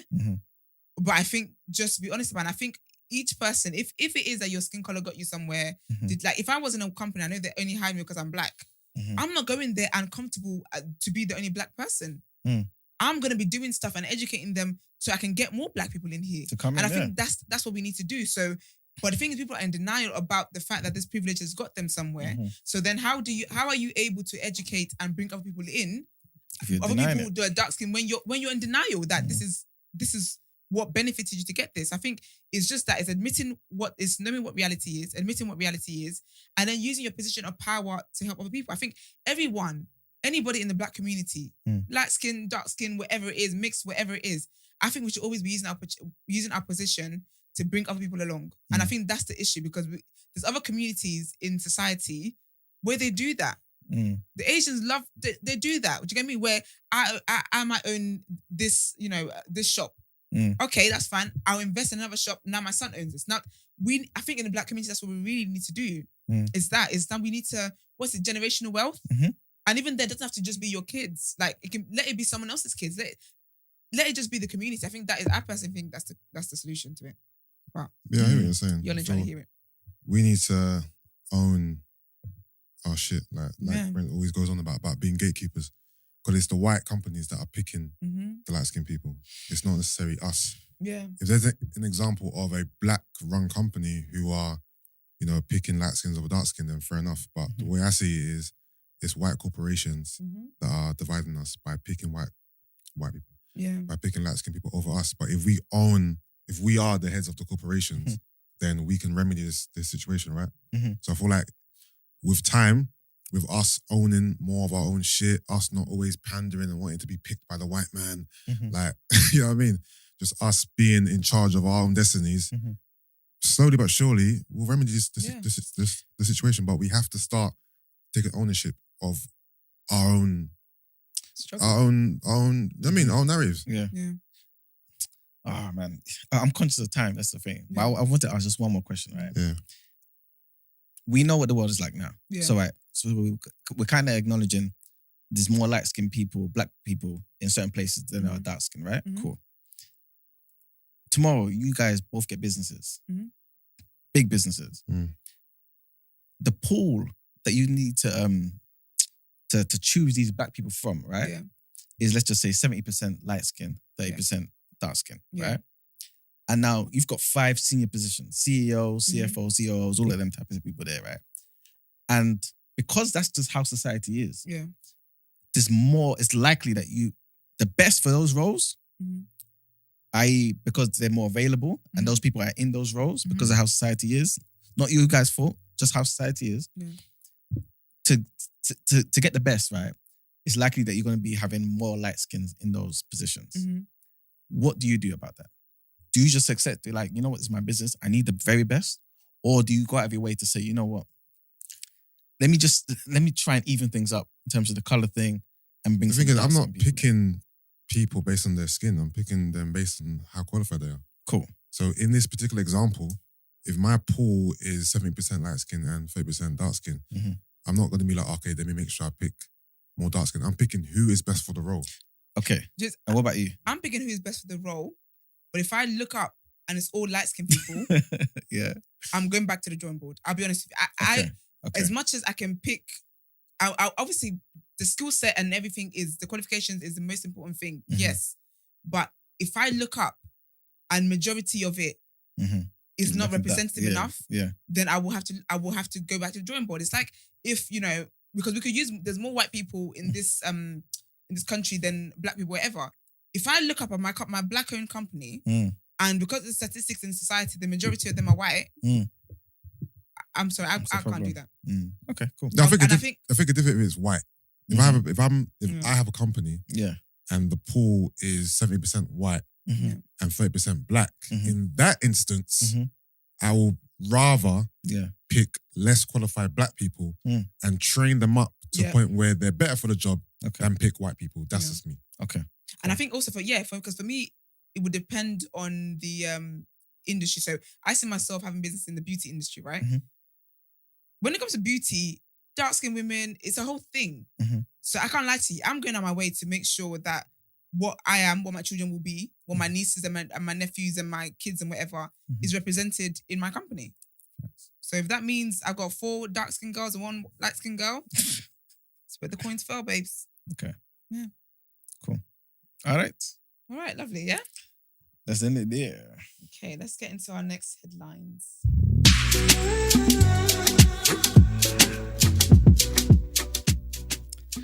All right. So this next headline is about criminal barristers. Seems like everybody's going on strike now. Yeah. So barristers have voted to go on an indefinite, uninterrupted strike in England and Wales from next month. The walkout by members of the Criminal Bar Association, CBA, will begin on the 5th of September. Until now, members have been striking on alternate weeks in a dispute with the government over pay, working conditions and legal aid funding. The strikes are expected to delay thousands of cases, leaving victims and the accused waiting longer for justice. The CBA is asking for a 25% rise in pay for legal aid work, representing defendants who could not otherwise afford lawyers. Members have rejected the government's 15% pay rise, saying it would not kick in immediately or because it wouldn't apply to existing cases. The current strike action means members are already scheduled to strike on the 30th of August, which then means members' last working day will be on Friday. So out of 2,273 votes cast, an overwhelming 1,808 members, which is almost 80%, voted to escalate the strike, while 250 were in favour of continuing the current action and 207 in favour of stopping all action. So yeah. The next headline is about British Airways, and they're looking to cut 10,000 flights. So British Airways will cut roughly 10,000 short-haul flights to and from Heathrow Airport between late October and March. The airline said the move is aimed at minimising disruption over the winter, and some long-haul flights will also be affected. BA said it will cut a dozen round trips per day, totaling 629 flights until the end of October. Heathrow, which is BA's main hub, has capped passenger numbers flying from the airport due to staff shortages. Airports and airlines which cut jobs during the height of COVID restrictions have found it difficult to recruit enough staff as demand for holidays has returned. Heathrow has struggled to cope with rising passenger numbers and issues with its baggage handling systems caused by long delays in returning luggage. In their statement, it said most cancellations will be on routes which have other daily services to the same destinations. Passengers affected by the changes will be offered an alternative flight with BA or another airline or a refund. BA insisted the impact for customers was minimal, with the majority of flights unchanged. British Airways is the largest operator at Heathrow, and earlier this month suspended sales of tickets on short-haul flights from the airport for 2 weeks. This is to avoid exceeding its share of the airport's 100,000 per day passenger limit. The cap has been due to end on the 11th of September, but was recently extended until 29th of October. Announcing the extension, Heathrow said that the cap had worked, resulting in fewer last-minute cancellations and delays and better baggage delivery. So yeah. Everyone's wilding, man. They can't get the people in, man. I wonder why. Yeah. But yes, that's the end of the headlines. All right, let's get into Word on Road. Okay. People are so rude online. So Biggie's daughter is out here wilding, embarrassing her dad. And I'll tell you guys the story, and I'll tell you what someone, I don't even know if I want to say, it's so rude, yeah. But it was hilarious. So basically, yeah, so his daughter, Tiana Wallace, yeah, she's got a boyfriend, been with him for a while, whatever, cool. The police stopped the boyfriend because, what was that? I think he had, they stopped him only for something. He then, so he was stopped. He was like a traffic stop, right? They stopped him, whatever, cool. They were talking to him, whatever, it's all good, blah, blah. So then they said to him, oh, can we get your license and registration? Yeah. He shows them, they realize his license is actually suspended. So they said to him, kind sir, please step out the vehicle. He decides to make a run for it. But when he decides to make a run for it, he hits 3 pedestrians. He hits a mum with a child in the stroller and another man. When you say run for it, you mean he drove off? As in, make a drive for it. Yeah. So basically, then obviously he got arrested, blah, blah. He handed himself in, he surrendered, blah, blah, got arrested, whatever. And his bond was $1 million. That's a lot. It's a lot. Because obviously, they found that it was basically a hit and run. Yeah. Because you hit people, you left, you're already in violation of traffic violation because you shouldn't be driving in the first place. It's a whole lot of stuff. So $1 million bond, Biggie's daughter paid for it. Swear. She paid for it. Yeah. Biggie's daughter got that money. She got money. She bailed him out. That's his bail money. She bailed him out. So obviously people were just very shy. And apparently as well, she put her $1.5 million Brooklyn house. Because obviously if someone comes out, you pay for the bond, but then you all have to, just in case something happens, they don't come back or whatever.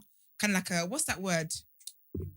Actually, that means she didn't pay for it. She didn't go in there and give them $1 million cash because why would you pay, then have to put your house up for it? Doesn't make sense. Because because the money is not refundable anyway, is it? Also, I'm going to say this. I don't think Biggie's daughter has $1 million spare. I think she does, to just give a man bail money. I'm going to call cap on that. I think she might. Because she's got a whole clothing line, the whole thing. She's got businesses. Yeah, but you know what it is to have just $1 million to be like, you know what? Here's your $1 million bond. It's not, you know what I mean? $1 million is not easy to be like. One thing, Americans make money.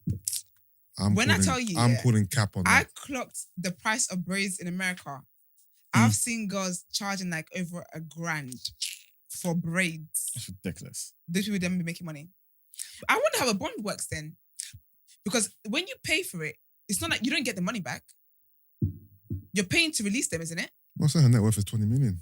What? I'm not too sure, to answer that question. Because it can't be a refund. Because everyone will do it.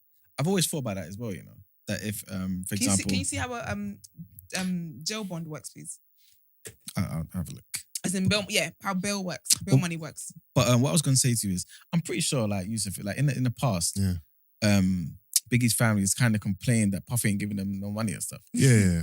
I'm surprised that her net worth is 20 million. Yeah, so how's she got 20 million? I mean, net worth I guess and what's it's, in your bank account is different. Yeah, 100%. Yeah, but you could have more money in your bank account than what they say your net worth is. I remember I was watching... Unlikely though, is it? Yeah, no, it's not likely. How did these people get your information? I saw an interview that Chad Ochocinco had on the podcast. He told the interviewers, Google my net worth right now. They Googled it. It says like 6 million or 5 million, whatever. He goes, I'm going to show you one of my accounts. He opened up his bank account. He showed it to the guy. He goes, what does it say? He goes, 15 million. Wow. He goes, I have 15 million in one of my accounts, but according to Google, my net worth is 5 million. I would love that though. That's a bit me. For real. I don't want my haters to know what I really have. Yeah. But so obviously people are just a bit shy for her and blah blah. So it's just it's a whole thing. But they've got a child together. So because obviously when I heard the story, I thought it was just a boyfriend. But seeing as they've got a child together, that's the father of a child and whatever, I kind of get it. Yeah, no, I get it. I don't know why people are even giving her slack for. Because obviously the way headlines get you. Not everyone tunes into the full story, and that's why you got TDA. Is it because it's 1 million, or is it because? Yeah, because it's 1 million, and then also if he's out here hitting 3 people, hit and run, it's a bit tricky, really, isn't it? But so that happened. Whether he go to jail or not, we'll see. It's America; they don't be playing over there, so he might just. All right, my next thing, you guys won. You're one. So to cut you, just wanted to say quickly that you do get your money back. You do get, okay, so it's like if you paid cash, apparently, meaning you paid the full bail amount, for example, you'll have the money returned to you after the defendant makes all the required court appearances and stuff like that. Oh, nice. Yeah. Okay, it's like a little savings. Like a little criminal savings. Okay, so you guys Love Island news. You guys, do you know what? I think because of the show, but I don't remember in previous years Love Island, like people being in the news so much. But I think it's because I'm here reporting it. Yeah, I talk about these heifers every week, every week. So it really never stops for me. I'm going to be talking about them until the next season starts. But basically, Laura Whitmore has stepped down. The people won. Some of you guys have been praying very, very hard. So bad. She put on her Instagram yesterday, she said, some news.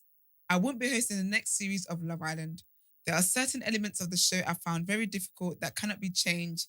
Some due to the format, including the flying back and forth to South Africa, along with my new conflicting projects. I wish it was still possible, but you'll be in safe hands.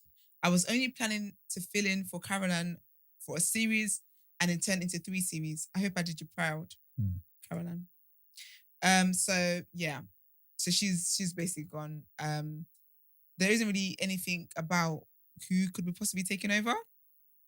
But they spoke about, obviously ITV2 spokesperson said, Laura has been a fantastic host across the last 3 series of the show. We are so grateful for everything she has brought to the programme, but understand and respect her decision, and we look forward to working with her on upcoming ITV projects.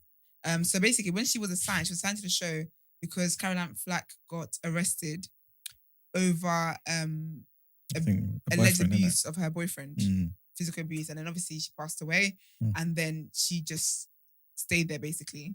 So we'll see what happens. So the next one is the winter. There's a winter series. It's the oldest, right? No, not yet. Oh no, I don't believe so. Okay, cool. I think we've got another young one and then the oldest, and then. Do they normally do 2 a year? Yeah. Oh, is it? The winter one, the winter one and a summer one. Okay. So the winter one, that starts in January, I believe. Well, it says start of 2023. Yeah, start of 2023, and that's going to be in South Africa. Okay. And the holiday destination going to be in South Africa. But so she has stepped down. I think she did a good job. I know a lot of people. Did you ever watch it with the flag there? That's the thing. I never did. You didn't. Because when I tell you, I think Laura was crap. Serious? Is that bad? Yeah. Whitmore. Yeah. Compared to Flack, though, that's why. Isn't it? The flack was Yeah, it's kind of she flat. was born for it. Okay. She was born for it. It's actually sad, but yeah. So who would you put in as a I'll replacement? be honest with you, I don't even care because it's not gonna be anyone black anyway. I don't even care. I'll be honest with you. If it's not gonna be Maya, it's not gonna be Nella Rose. It's not gonna be Oloni. If it's not a black person, I don't really care. I just hope it's someone that's got more pizzazz. I think ITV could surprise you though. I'll be shocked in my boots. I think they could surprise you and throw in someone that you wouldn't expect. I'll be very shocked. I have a vegan meal if that happens. For a week. Might be chunks of Philly. Can you imagine? Can you actually imagine? When I see a picture of Philly, I can hear his laugh. I'm haunted by his laughter. Yeah, man. It's ridiculous. But yeah, so yeah, I can't lie. I think it's what it is. And she's starring in a play anyway. She announced that she's doing a play, a ghost. It's a West End thing, so it's a ghost story. And she's gonna start that in September. So I guess really it is a lot of conflict. Really, when you go West End, I didn't know she was an actress, but sorry, this is very off topic here. Yeah, as it may make me look very, very stupid. Okay, but Yusuf, Philly, right? Is he the same guy from Section Boys? I don't know. Remember Section Boys? Yeah. Remember there was a guy. No, he's not the guy from Section Boys. You know what I'm talking about, though, innit? No. There's a guy who looks just like him. Let's look at I'll try. Okay, I'm looking at the picture. Oh, okay. Oh, I think I know who you're trying to talk about. Every time I think to myself, is it him? Did he rebrand? No, rebrand. I know what you mean. The guy kind of looks like he could be his little brother. Let's see. Let me see. You got a picture. You know when it's not really showing you properly. Hold on. Do you know what? Google Images is very annoying. Yeah, it's not big enough. Right? It just wants me to go. Oh, you're talking about him. The skinny looking one. You're talking about him. Him. Ain't that him? No. I can't tell. Ask a silly question. That ain't him. All right. No, I can see the resemblance. Yeah, I can see the resemblance. I feel like it could be like his little brother. I can see the resemblance for sure, but no, that's not him. I don't know. Yeah, and then the last bit of news for me today, not much today. Real Housewives of Atlanta news. The legend, Nene Leakes. Just for the listeners, he's talking about Leakes. That's his name. Look. You know, they look alike, yeah. Yeah, we know what you be thinking about people who look alike. Can I ask you that question? When was the last time you saw 2 for 2. Leakes? Do you think he branded? In person or you talking about Hannah online? Montana Anyway. I've never seen him anywhere in person. It's him. He said it's plain sight. Anyway, go on. In plain sight. All right, so yeah. So my last bit of news, Real Housewives news. Real Housewives of Atlanta. Nene, the legend, Nene Leakes.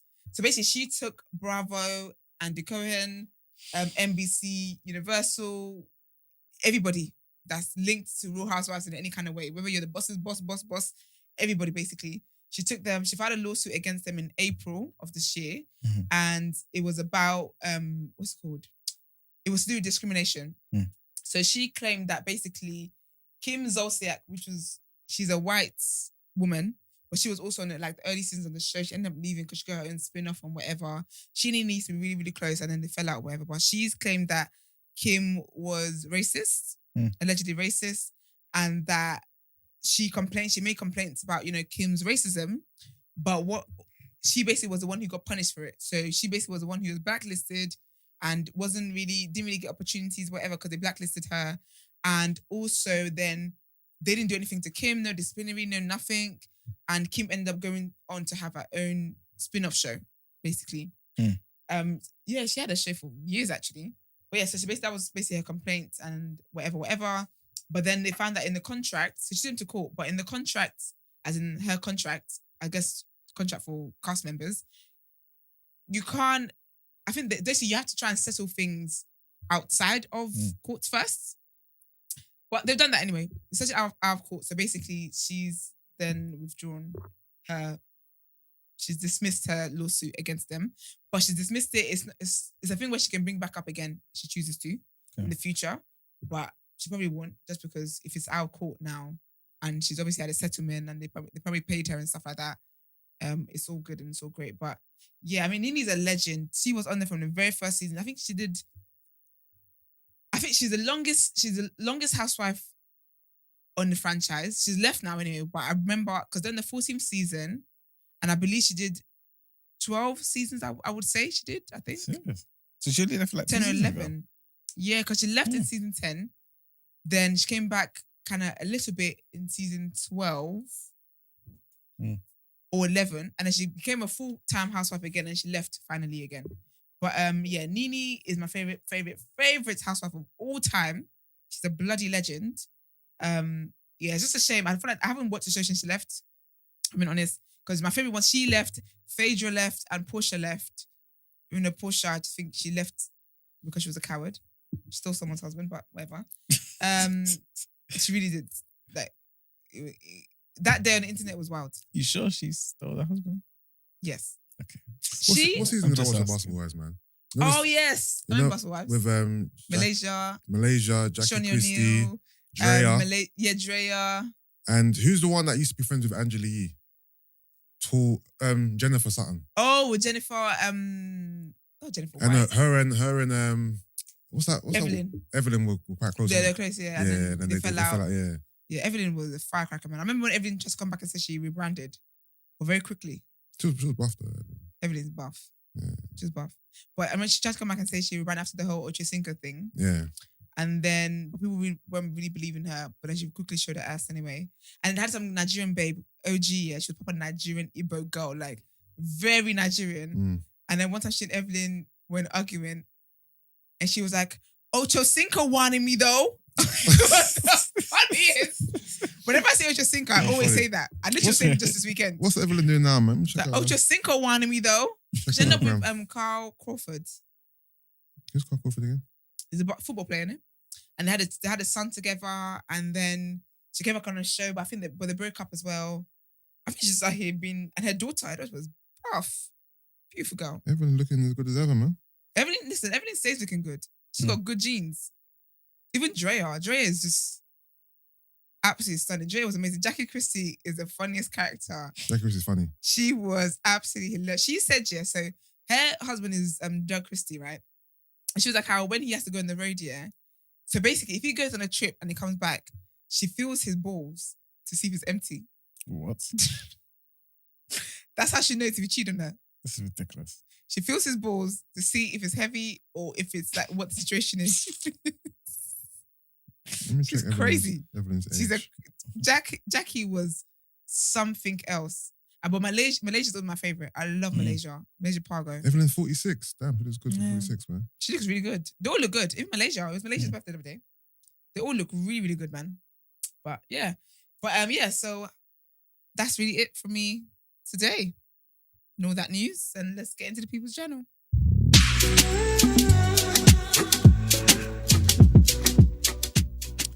Okay, people. Welcome to the People's Journal, where I give you the news from an economics point of view. Okay. So the first thing I want to talk about is pretty much, once again, inflation. As I mentioned the other day, the inflation, which is the rate at which, prices basically rise, hit 10.1% in July, right? Mm-hmm. First time it's been in double digits for 40 years. Doesn't look good. Bank of England was saying something like it can get to like 15% by the end of the year. Yeah. And then some say 17.7%, this, that, and the third. Well, right now, a lot of economic analysts are pretty much saying that it could go as high as 18%. If you all want to kill us to say that. Yeah. And that basically will be the highest rate in nearly 50 years if it does that. This was done by investment bank Citi. Obviously, they've got a bunch of analysts over there. Yeah. And they're basically saying inflation was entering a stratosphere. And yeah, they think, well, Resolution Foundation think it could go to 18.3%. Citi say 18%. But still, like, these figures are just horrible. You know what I'm saying? And like I was saying, their forecasts would mean that we're hitting the highest rate of inflation since 1976. So obviously something drastic needs to happen ASAP. In addition to that, remember we were talking about increased rents and things of that nature, right? and I was basically saying how we're just mismanaging resources. Yeah. Every government does it. I don't. It's not a UK thing. It's not a Boris Yeah. Johnson thing at all. Every government, I think, does it. I think they just put their hands in places where it just shouldn't be, right? Mhm. But some documents have come out, which kind of talks about the spending done at the government legal department, and basically, all the type of stuff that goes into team bonding sessions. Oh, and, yeah. That's the away days. and away stuff like thing, that, yeah. exactly, stuff like that. So basically, it's emerged that a pottery painting course, I should say, Here we for go. civil for civil servants, that were attending a team building session cost the taxpayers £1,120. Each. No, like all together. Altogether, okay. Also, basically, just a bunch of different things, right? So this was just a normal ceramics course. Mm. Also details, basically, they bought a height adjustable desk for almost £1,000. That I'm pretty sure you can get in IKEA for a lot less. But you know what I'm saying? Like, there's just a bunch of different things that's there.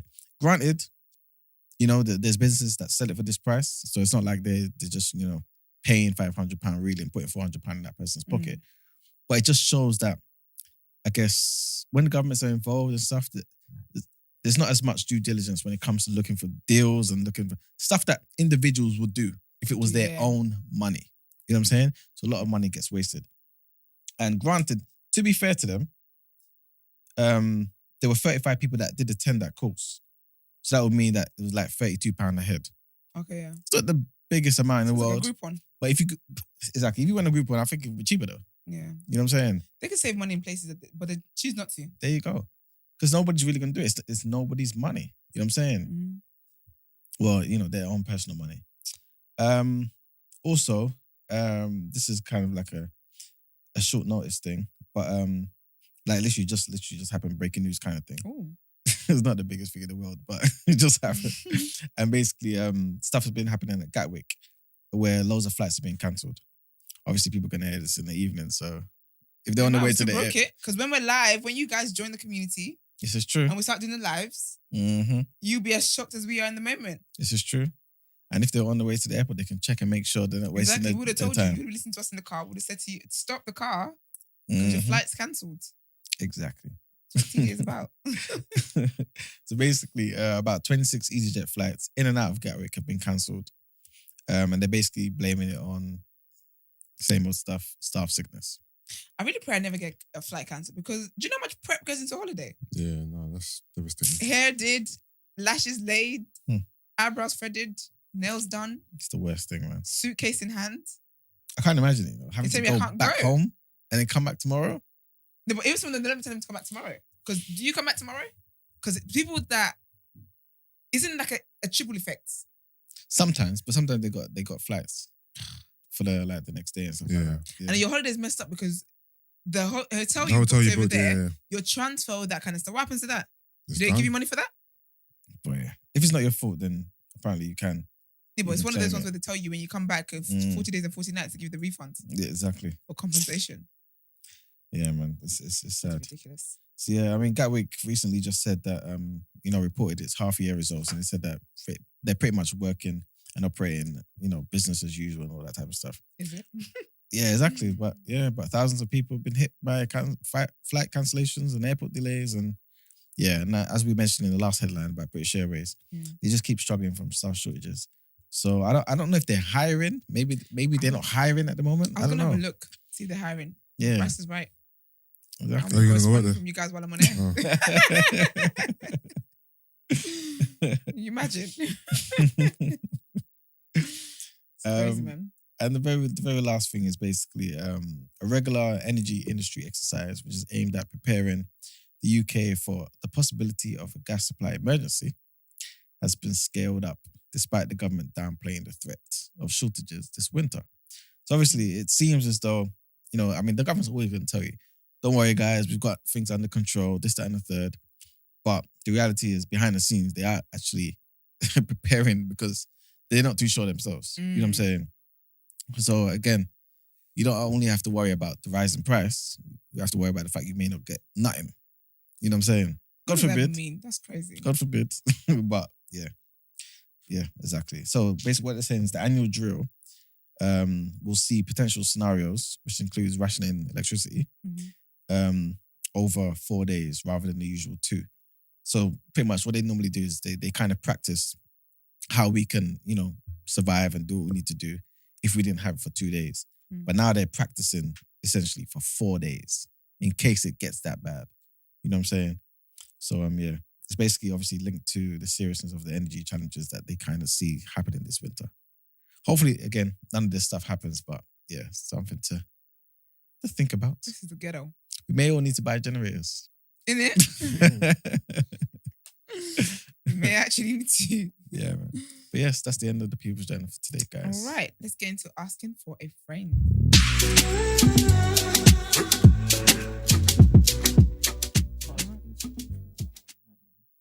What's that, sir? Oh. So you madman. Are you cold, Brent? I didn't know you could be cold. All right. So, good morning, guys. Listener from Dublin here. Absolutely love you all for different reasons, but mostly I love that you have quickly become my go-to source of entertainment and news every day. I miss you guys on the weekend, though. Anything you guys can do about that? Thank you. Do you know what's funny? I looked at you to respond. Thank you. We are in sync. So I've got this friend who has a man that is perfect for her in every way. But he insists that they go halves on everything now. A little context. He never used to be like this. In fact, he used to insist on covering everything. She asked him one day why he had changed, and he said that he had seen a few of her posts on social media advocating for women to be treated like men and have the same privileges as men, seen as they are now occupying the same roles as men. Now, bear in mind, they have similar salaries. In the household, he pretty much does his fair share. She can't cook, so when they aren't eating out, he normally cooks. And because he's a bit of a neat freak, he makes sure that everything is kept clean and tidy. Anyway, my friend feels a certain way about this new arrangement, as it's a stark change to what she had been accustomed to, and because they eat out a lot. She's always faced with this, especially when they double date. Do you think that she should count herself lucky and be grateful, or change how she tweets? Love you guys, and thanks in advance. Change how you tweets, because this is what you asked for, right? You asked for equality, and now you have it. It's facts. No? I'm going to, Emman. I'll go last. First of all, yeah, this is why, really, truly, you should really be following your partner on social media platforms. Because don't be out here making the wrong notes. Because when you say you want roses, does he send you roses? What I would have said was, listen, babes, that is my Twitter persona. What I say on Twitter is for the Twitter streets. You know how they get. I can't be out here saying these things, making people think I'm a certain kind of way. I'm playing up to the parts. And so that's what it is. I'll be honest, okay, let me just be real. In my personal situation and how I live and blah, blah, I don't think there's anything wrong in you, paying for stuff and blah, blah, here and there, whatever. I don't think relationships are completely always equal, because I think that it's like checks and balances. There's certain things here that I can do and you can't do. And I just think you kind of find your flow in a relationship and it's equal in that regard. I think that if you actually can't afford these things, I would just have a proper conversation with him. I think it's a bit petty for your man to see stuff you're saying online and then implement that in his relationship. Personally, without even talking, I think he should have spoken to you about it. I think it's a bit immature in my opinion. For you to see stuff I'm tweeting and then be like, okay, that's fine. You're saying this online. Well, I'm going to do this. I'm going to, say this in public. Implement this in a private relationship. I feel like it's a bit immature. I feel like he should have spoken to you about it, if anything, and said, do you know what? Do you actually feel like this? Because you know what? He could have come on the front of, do you feel like I'm like maybe taking away a bit of your power, or do you know what I mean? Just like, do you feel like you can't really be a modern woman who is equal? Do you not feel equal in this relationship? I feel like a conversation should have been had before he started implementing things here and there. But I think if you have an issue with it, personally, I would just have a conversation about it. I feel like it's a bit weird. I mean, I've dated guys who wanted me to change how I do social media, not for things like this, just out of their insecurity. And I'll tell you for free, it don't last. You can't. I don't think you should change how you do social media unless it's a direct disrespect to your partner. I find the way you tweet don't change how you tweet. I think have a conversation with your partner about liking this current arrangement and try and find some kind of compromise. If you're telling me you guys' salary, if his salary was way more than yours, I would say that man's a witch. But if your guys' salary is kind of similar, then he was kind of spoiling you. So maybe it's a thing where he can't keep that up long term anyway. I'll just say have a conversation with him. Talk about it. I'm attacking this closed-minded, bro. Say what you mean what you say. Yeah. It's Twitter. Don't be tweeting, advocating for something. Then when it happens to you in real life, you're crying about it. It's my persona online. Why do you have a persona online? Because it's online. It's fake. Why do you have a fake persona? Wow. It's fake. Why do you have a fake Wow. persona? It's not fake. It's not a fake persona. This is my real persona when I'm on there. Yeah, but what is the need to tweet things you don't mean? Because when I'm on there, I mean it. But because this is Twitter me. What? I know you don't understand. I don't understand. Say what you mean. Mean what you say. In real life, I tell you this. When I go on Twitter, this is a different But realm. why? This is a different me. But why? We're in a different place. Huh? It's a different realm. But why? Because it's, I didn't do that. Who's created Twitter? Who's Jake? So that means Jack. someone. Okay, do you believe someone can be racist online but not racist in person? Why take a left? And when you call them up on it, no, that's just my online persona. I'm not really racist. Listen, this element's not about me. No, I'm just saying. What I'm saying is, I don't believe in that's just my online persona. You obviously believe in it. Obviously. No, some people do that though. Yeah, but why? What's the point? Because it's fun for them. This is a different space, and I get to make people believe whatever it is I want them to believe. There's some kind of people enjoy that. So when she goes online, she's talking about read the book, man. The guys who are like, yes, queen. She pays on a first date. They don't know that her man is spoiling her rotten behind closed doors. But again, she gets to live and enjoy that. That when she's online, she's this kind of person. But when she goes behind doors, because you know what, there's a lot of girls who be online like, oh, if you cheat on you, don't take this from any man. The situation back home. So are you saying last. this man should not want female equality because she's chatting crap? I think every man should want female equality anyway. But I think that personally, I wouldn't want my man doing this. I think talk about it. I don't be implementing stuff online in real life. So if she's actually tweeting that she advocates for this, she wants equality. Yeah. Shouldn't the man take her seriously? He should, but there's still don't take me seriously without having a conversation with me. I'm not understanding what you're saying. Because the thing is, have a conversation. No, but if it's about equality, he can, because he really should have come and be like, do you know what? I'm sorry that if I've been making you feel like you're not equal in this. There's a conversation to be had, man.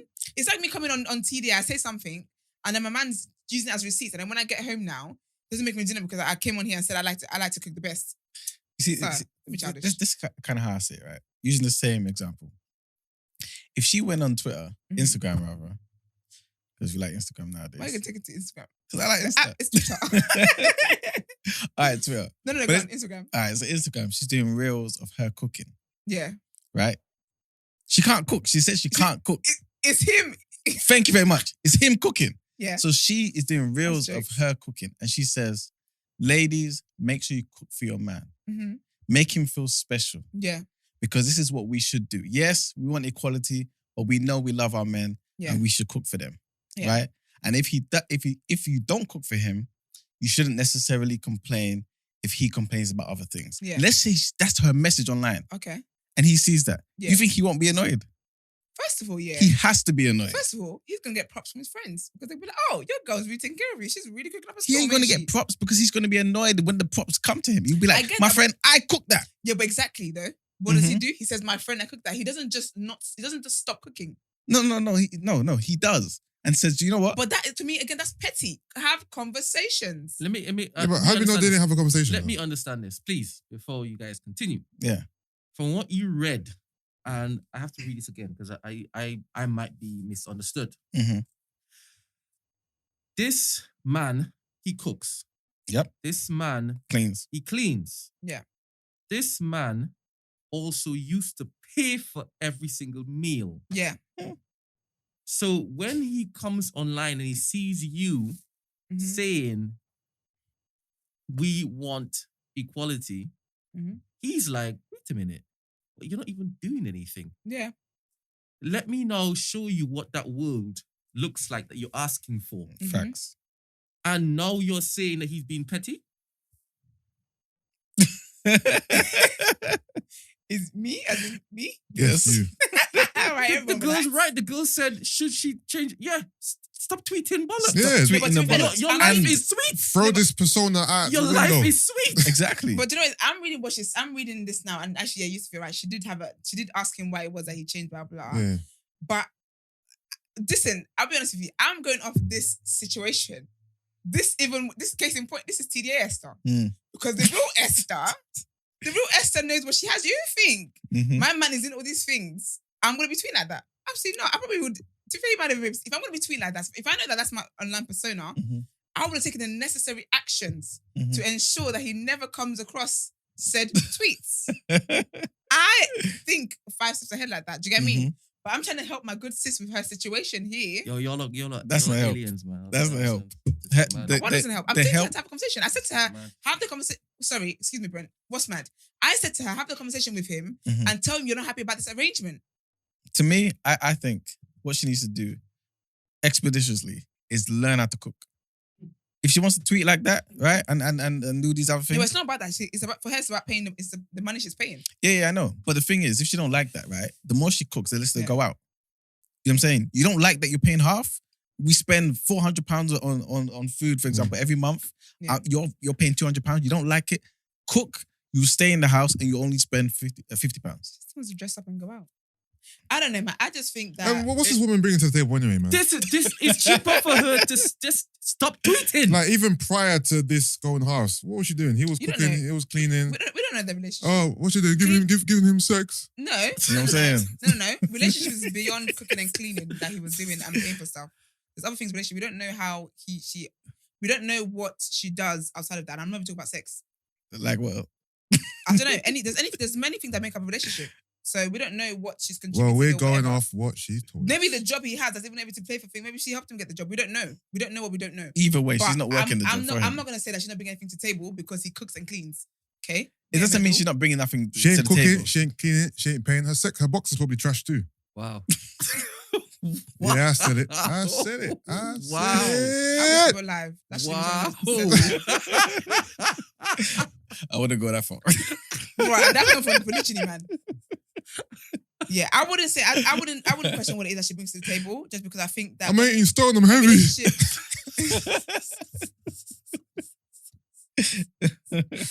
I wouldn't say that because a relationship table is big. There's different things that make a relationship work. We can't live off a clean house and food forever.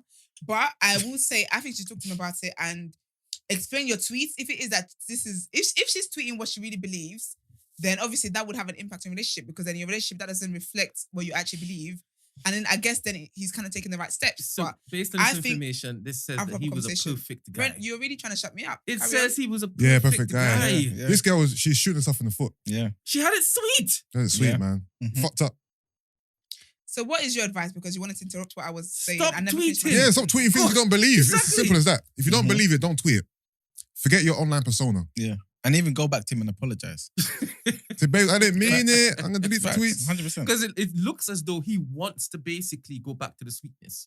But he's trying to basically tell her, look, this isn't you. Stop tweeting this. And Mhm. we'll go back to normal. And I think he feels like she's taking him for a mug. Exactly. 100%. Exactly. Exactly. That's why I brought up the analogy about the cooking. Because if the guy was cooking, he was cleaning, and he was paying for everything, this nigga was... Who is This he? nigga don't exist. Is he Benson? He doesn't exist. Jeffrey the butler? I don't understand how this is difficult. This Yeah. girl had it sweet. She did. Yeah, she Do you definitely. know a man like that, Esther? Do you know a man like Can that? I speak now or I am you sorry listen? for. I'm sorry for. it's all right? Don't apologize. I have problems with my hearing. No, of course you do. Is the mask covering your ears as well? Yes, I bet it is. It's stifling my ears. I don't know. I don't know what I don't know. I don't know what people do in relationships. I don't know. But yeah. Mm. Is that what advice you guys have for her? To stop tweeting? Stop tweeting. Apologize. You're just taking things Start- too far. start- What's she apologizing for? For For how inequality? No, for how she. Yeah, but she treating wanted him. it. Now she's got it. How Now she's she's treating him? crying. He volunteered to do these things. He acts like he's an abuse victim. He's the one who said, I want to cook, I want to clean, and I want to pay for things. What's she apologizing for? For not satisfying him sexually. I'm ignoring you. She's got nothing to apologize for. What is she apologizing for? Tweeting. Do you think, right, that what she did, the tweets was wrong? No, that's what she believes. And that's what I was trying to. She can't believe this. No, but that's what I was trying to say before Brent interrupted me. I was saying that, with her tweets, if she believes what she said, then this man has done the right thing. Because if in our relationship it doesn't reflect what you actually believe, then he's taking the right actions. But if it's a thing where you're just tweeting and you're just doing it for clout or whatever, you want retweets or whatever, then let him know that. Have that conversation with him. I'm not gonna lie, that's a whole nother conversation. Are you 5? Why are you tweeting for clout? Yeah, exactly. That's what I'm saying. I don't think she believes it. And the reason why I say that is because she's come here through her friend and she's complaining about it. Because she doesn't want this life. She wants to keep her money, even though the money's the same. They earn same salary. Yeah, but if he's willing to pay for that, that's fine. What's this? Yeah, same salary, right? So they probably contribute. Let's just say benefit of the doubt, the same to the bills. Yeah.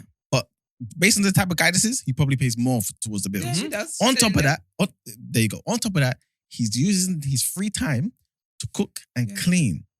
And who asked him to do all of that? No, but he was raised correctly. If you don't do it, who's gonna do it? There you go. Because the woman in the house can't. Can do what? She just said that she can't cook or clean. She can't. Yeah, she's useless. useless. She didn't say she can't clean. She said she can't cook. That's fair enough. That's fair enough, right? Because we're both gonna eat the food anyway. You know she can't clean too. What are you talking about? I don't know anything. You know it, man. I don't know anything. You know she can't. You clean, know bro. she can't clean the same way you She said can't clean. you She can't think clean. her box is dead. I'm no box. Trash box. But in here, they said that he's a neat freak, so he takes charge of the cleaning. You think a man's gonna come to me and take charge of things? I'm gonna be like, oh no, let me do it. Go forth, King. Be great. You want to cook, clean, pay for things? Go forth, King. I'm good over here in my Chanel purses. This is TDA Esther talking. This is not Esther. No, this is actually Esther in real life. If I'm in a situation where the guy has taken upon himself to do to. Yeah, because he's picking up. I don't fumble the bag. He's picking up her slack. That's basically what it is. She's saying he's a neat He's not freak. picking up a slack. People call people neat freaks, when they go overboard in their estimation. Yeah, she's bare messy. She's just normal in her cleaning. Esther, Don't estimate. Esther, you know she's that's messy. Not my name. Hair all over the place. No. Pick up your shoes, man. Leaving knickers all over. Knickers in the kitchen. Why are your knickers in the kitchen? I'm not involved, Yusuf. I don't think he's picking up her slack because there are people who are actually very neat and they don't even give you a chance to make a mess before they clean it up. I don't think he's picking up a slack, but I do think that if he's the one who said he wants to do this and do that, blah, blah, I'm sorry, but go forth, King. One thing about me, I don't fumble the bag. And that's why I said, if I had this kind of man, I'm not tweeting these kind of things. There you go. And if I'll be honest with you, if it was my spirit to get retweets and whatever, I'm blocking him. You're not seeing my tweets. Your account is restricted, mate. Yeah. You ain't seeing nothing. One thing about me, I don't lose a bag. I will not fumble a bag. This man just I think sounds. you should do it. This man just sounds like somebody who just gets things done. And to me, I feel like he's cooking because she can't cook. I think he's No, we cleaning said that because part, yeah. no, because she can't. You know what I'm saying? Yeah. I don't think it's just I just enjoy cooking, so I'm gonna spend my time outside of work just cooking for the house. No, I think he's doing it because she can't. She can't cook. Yeah, So but when I'm they're saying eating as a out, he normally result of cooks, it. yes, and then it says because he's a neat freak, Mhm. he makes sure everything is kept clean and tidy. But that's what I'm saying. I'm saying what he's doing is because of her inadequacies. That's basically what I'm trying to say. Also, I do not agree with that. this woman's unemployed. She's unemployed, man. Her friends just lying to us to boost her up. She don't work. This is a woman bashing episode. I'm not here for it. This is wild to me. Esther, the truth is there, man. The truth is there, and you guys are spinning it somehow. She better day They said the tweeting. guy's a neat freak, so he cleans and tidies. You guys say she can't clean and clean. She No, can't it's clean it's and tidy. because it's Can't, Because because she's dirty. No, you said she's dirty. I didn't say that she's dirty. You said her knickers were in the kitchen. Yeah, that means she's dirty. She's messy. What's that? She's messy. No. She's messy. Ah, she's dirty too. Bismillah. No, but look what look at again, right? She can't cook. So when they're not eating out, he normally cooks. Yeah, you don't get a star point for that. You're gonna starve then. If I can't cook and you don't want to cook, let's starve. I'm sorry, but you pick up the slack. That's what relationships about. But that's what I was trying to say, that he's doing it because she's not doing her That's part. just the cooking part. Okay, You're saying she's not doing a part in general. And because this is what she says, and because he's a bit of a neat freak, he makes sure that everything is kept clean and tidy. Meaning things were not kept clean and tidy my when she God. was Okay, doing I'm it. done with this segment. That's basically what I think. No. It's because of her inadequacy. Listen, women do better. Let's move on. At the end of the day, I miss days when men used to go to war. the advice is, I think she should obviously stop tweeting like that and obviously just appreciate the man she has because he's a great man. That's how it sounds like to me. Next time, sis, write into sis, what would you do? Because apparently asking for a friend has now become bro. What would you guys do? Hey, we just And want they to come keep. to the defense of the man because apparently your inadequacy is okay. We just want to make sure that they stay together. Listen, she brought this upon herself, man. So, Esther, your advice to her is what? For like the 10th time, I think. I can't remember what I've said now. I said that just talk about it, man. I can't lie to you. Just talk about it. If you're not happy with the way things are going in a relationship, talk about that. Tell him you're not happy with the way these things are going, and then he will then express that, you know what, I think your tweets are this. And then you reach a compromise. You might have to change your tweets and stop tweeting, or just say, do you know what, I'm just doing it because I'm just doing it for clout. That might be the conversation. That's an ick. Imagine your woman saying, I'm doing it for And these are grown ups. I swear, I'll She's feel got a lot of sick time on her now. hands, right?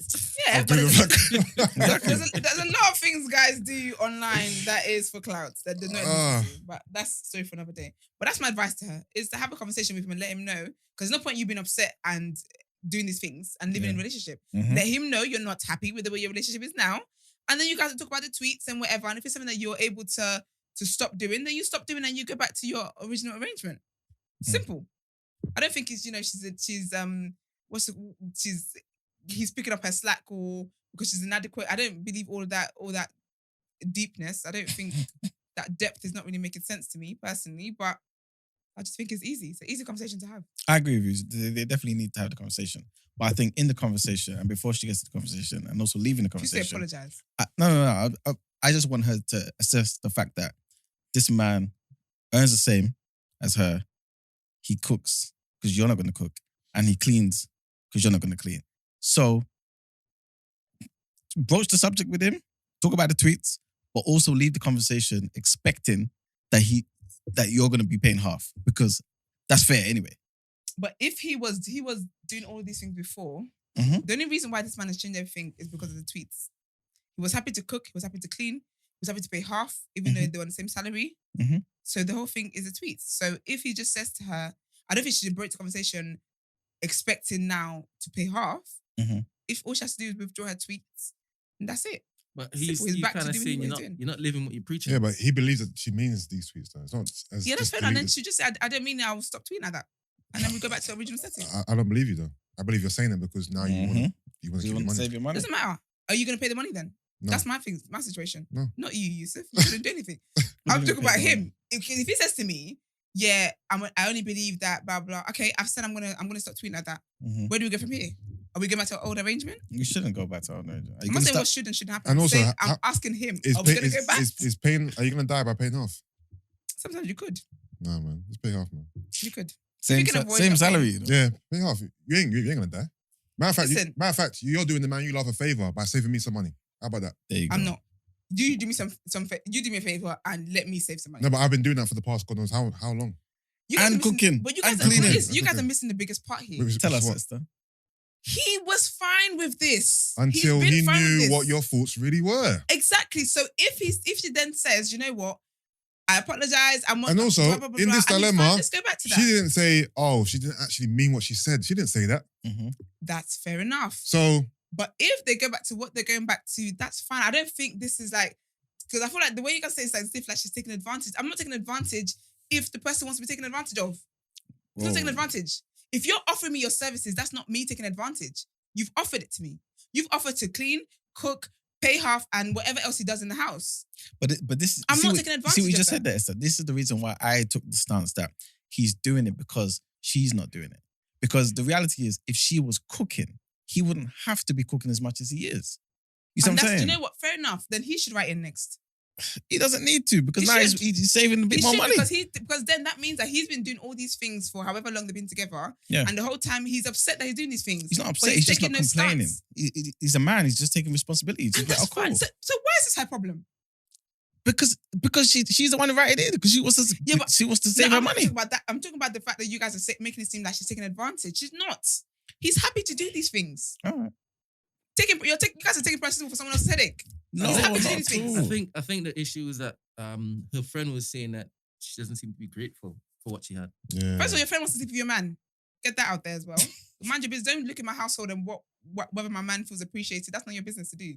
Don't be out here inspiring my man to stand up for himself. Can you imagine? Hold on, where's the grateful part? At the end. At the end. Do you think she should count herself lucky and be grateful or change how she tweets? Sounds like you like my man. Both of It those sounds things, like. I think. Both of those I things. can't imagine my friend saying to me, "Oh, you should appreciate your man more." If I move for my friend, But why not? mind your business. Men do that to each other, I She think. fancies my man. I think men do that as well, though. We hold ourselves accountable sometimes. Be like, look, Sorry, where you talking, where you treating... can I ask a question? No.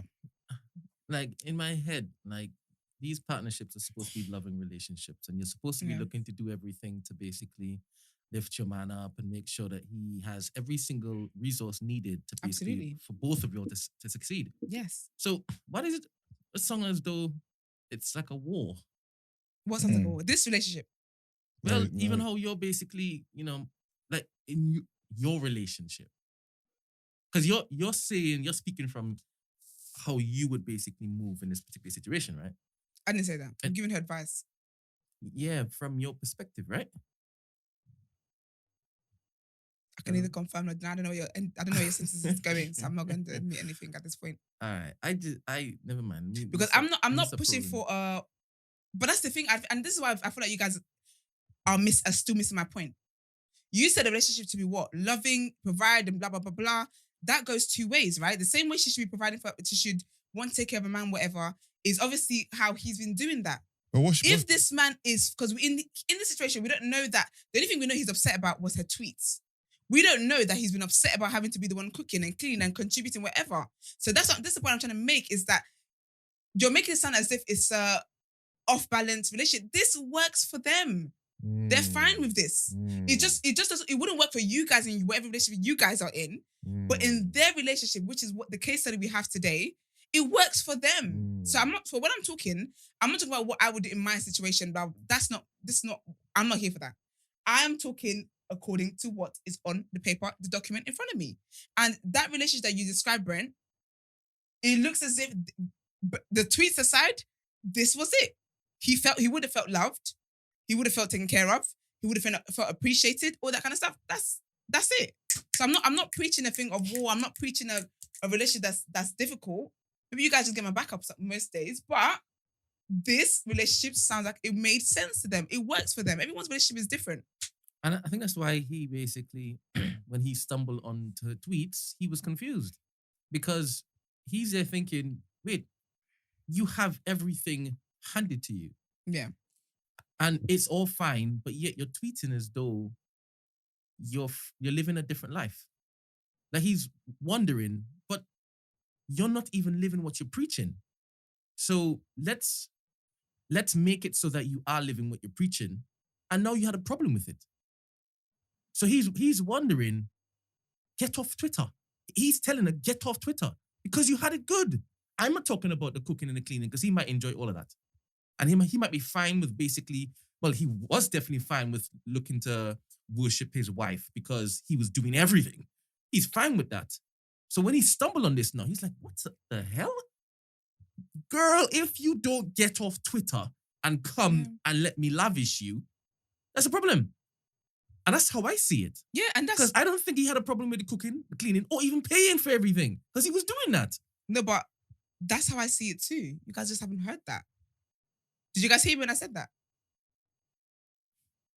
There's too many silence in the room. I don't get it.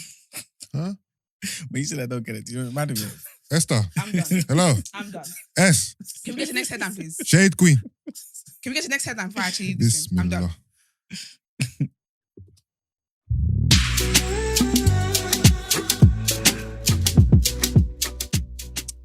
Before we get into the next headline, just wanted to say, I'm not sure if you saw this tweet, Esther, about Gymshark. Oh, yeah. And India. I'm not here for it. I think everyone's using it as clickbait. Because I've never seen India in one... There's using it for clicks. Yeah, it's for clicks. Because they said they're already in the DM, blah, blah, but I haven't seen her. She did not work out once in that villa. Yeah. I think she needs a brand that aligns with what she does, not just... Because it feels like a charity case now. Do you get what I mean? Because everyone knows that she's like the hot name now. It feels like a charity case. So. Trapstar, man. Who's Trapstar? Do you know what? The way she and Dummy dress, it makes That sense. could work, yeah. That would be their brand, yeah. Daily paper. Okay. Are Daily Paper big though like that though? They can be with Indian help. All right. So the next headline is to do with Owami Davies again, right? And this seems kind of wild, but obviously it'll make sense anyway. So it's emerged that the Met Police issued pictures of the wrong black woman in an early appeal for information about the missing student nurse, Owami Davies. As the force's handling of the case faces increased scrutiny, it's come to light that Scotland Yard issued CCTV images on the 3rd of August that it showed Davies in a shop in Croydon, but in fact, it was a completely different woman. The Met hurriedly apologised and withdrew the images and reissued pictures of Davies. Recalling the images, the Met said, "We previously issued 2 still CCTV images of a woman in a shop, which were titled Owami Davies Shop 1 and 2. These images are not of Owami. Please withdraw them from any publications. We'll be sending out correct images ASAP and apologise for this error." For those unaware, Owami Davies from Grays in Essex left her family home on the 4th of July and she was last seen just after midnight on the 7th of July in Derby Road, West Croydon. On Monday, a spokesperson for the Met said, "We have engaged proactively with the media throughout the investigation and have so far published 9 appeals for information. Our efforts to find Owami are being led by a team of detectives from the Met's Specialist Crime Command who are experts in complex investigations. They are supported by resources from local policing teams and are working night and day to pursue every possible line of inquiry." The spokesperson continued, "Officers have recovered more than 50,000 hours of CCTV and viewed 10,000 hours as they work to confirm possible sightings and trace Owami's movements. They continue to carry out additional patrols in the area she was last seen in an attempt to identify any new leads." As reported yesterday, over the weekend, the Independent Office for Police Conduct, IOPC, said it was considering whether to investigate Scotland Yard after it transpired that officers had been in contact with the student nurse on the day she was actually reported missing. Davies' family reported her missing to Essex Police on the 6th of July, and the force handed the investigation to the Met Police on the 23rd of July. On Saturday, the Met revealed that its officers had actually spoken to Davies on the 6th of July. In a statement, the force said officers were called to an address in Clarendon Road, Croydon, to concerns over the welfare of a woman. Police attended and called the London ambulance service before speaking to the woman. She told the officers she did not want help and left the address before the ambulance service could attend. So yeah, we still haven't got anything positive about the Owami Davies situation, but hopefully we do. And the last headline is to do with Ellen White, who many people have become familiar with because she was one of the England strikers in the recent Euros win. So Man City and England striker Ellen White has announced her retirement from football. The 33-year-old scored a record of 52 goals for the Lionesses and helped them win Euro 2022.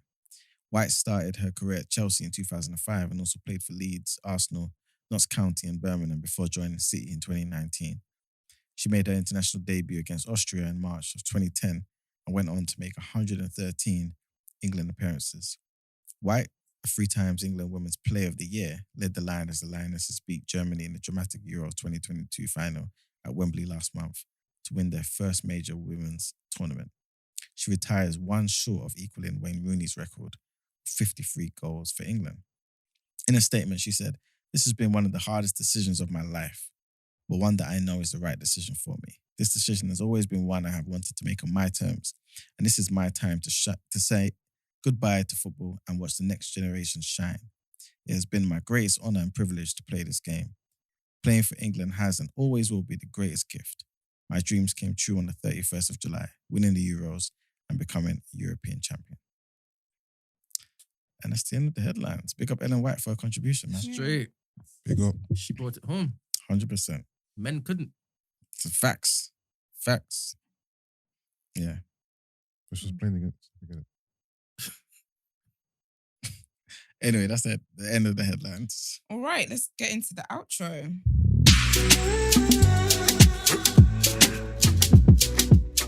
All right, great show. Mm-hmm. Great conversations. That's right. as you guys, thank you guys for tuning in. Like, subscribe, join the community.thenewblack.com. Follow us on all our social media platforms, the day after TNB. Like, share the videos, follow us on TikTok as well. If you would like to send voice notes in, text messages, all that great stuff, you send it into 075 6484 1073. And if you'd like to inquire about the show, feature on the show, email the team the day after at thenewblack.com. And happy Tuesday. We'll be back here tomorrow.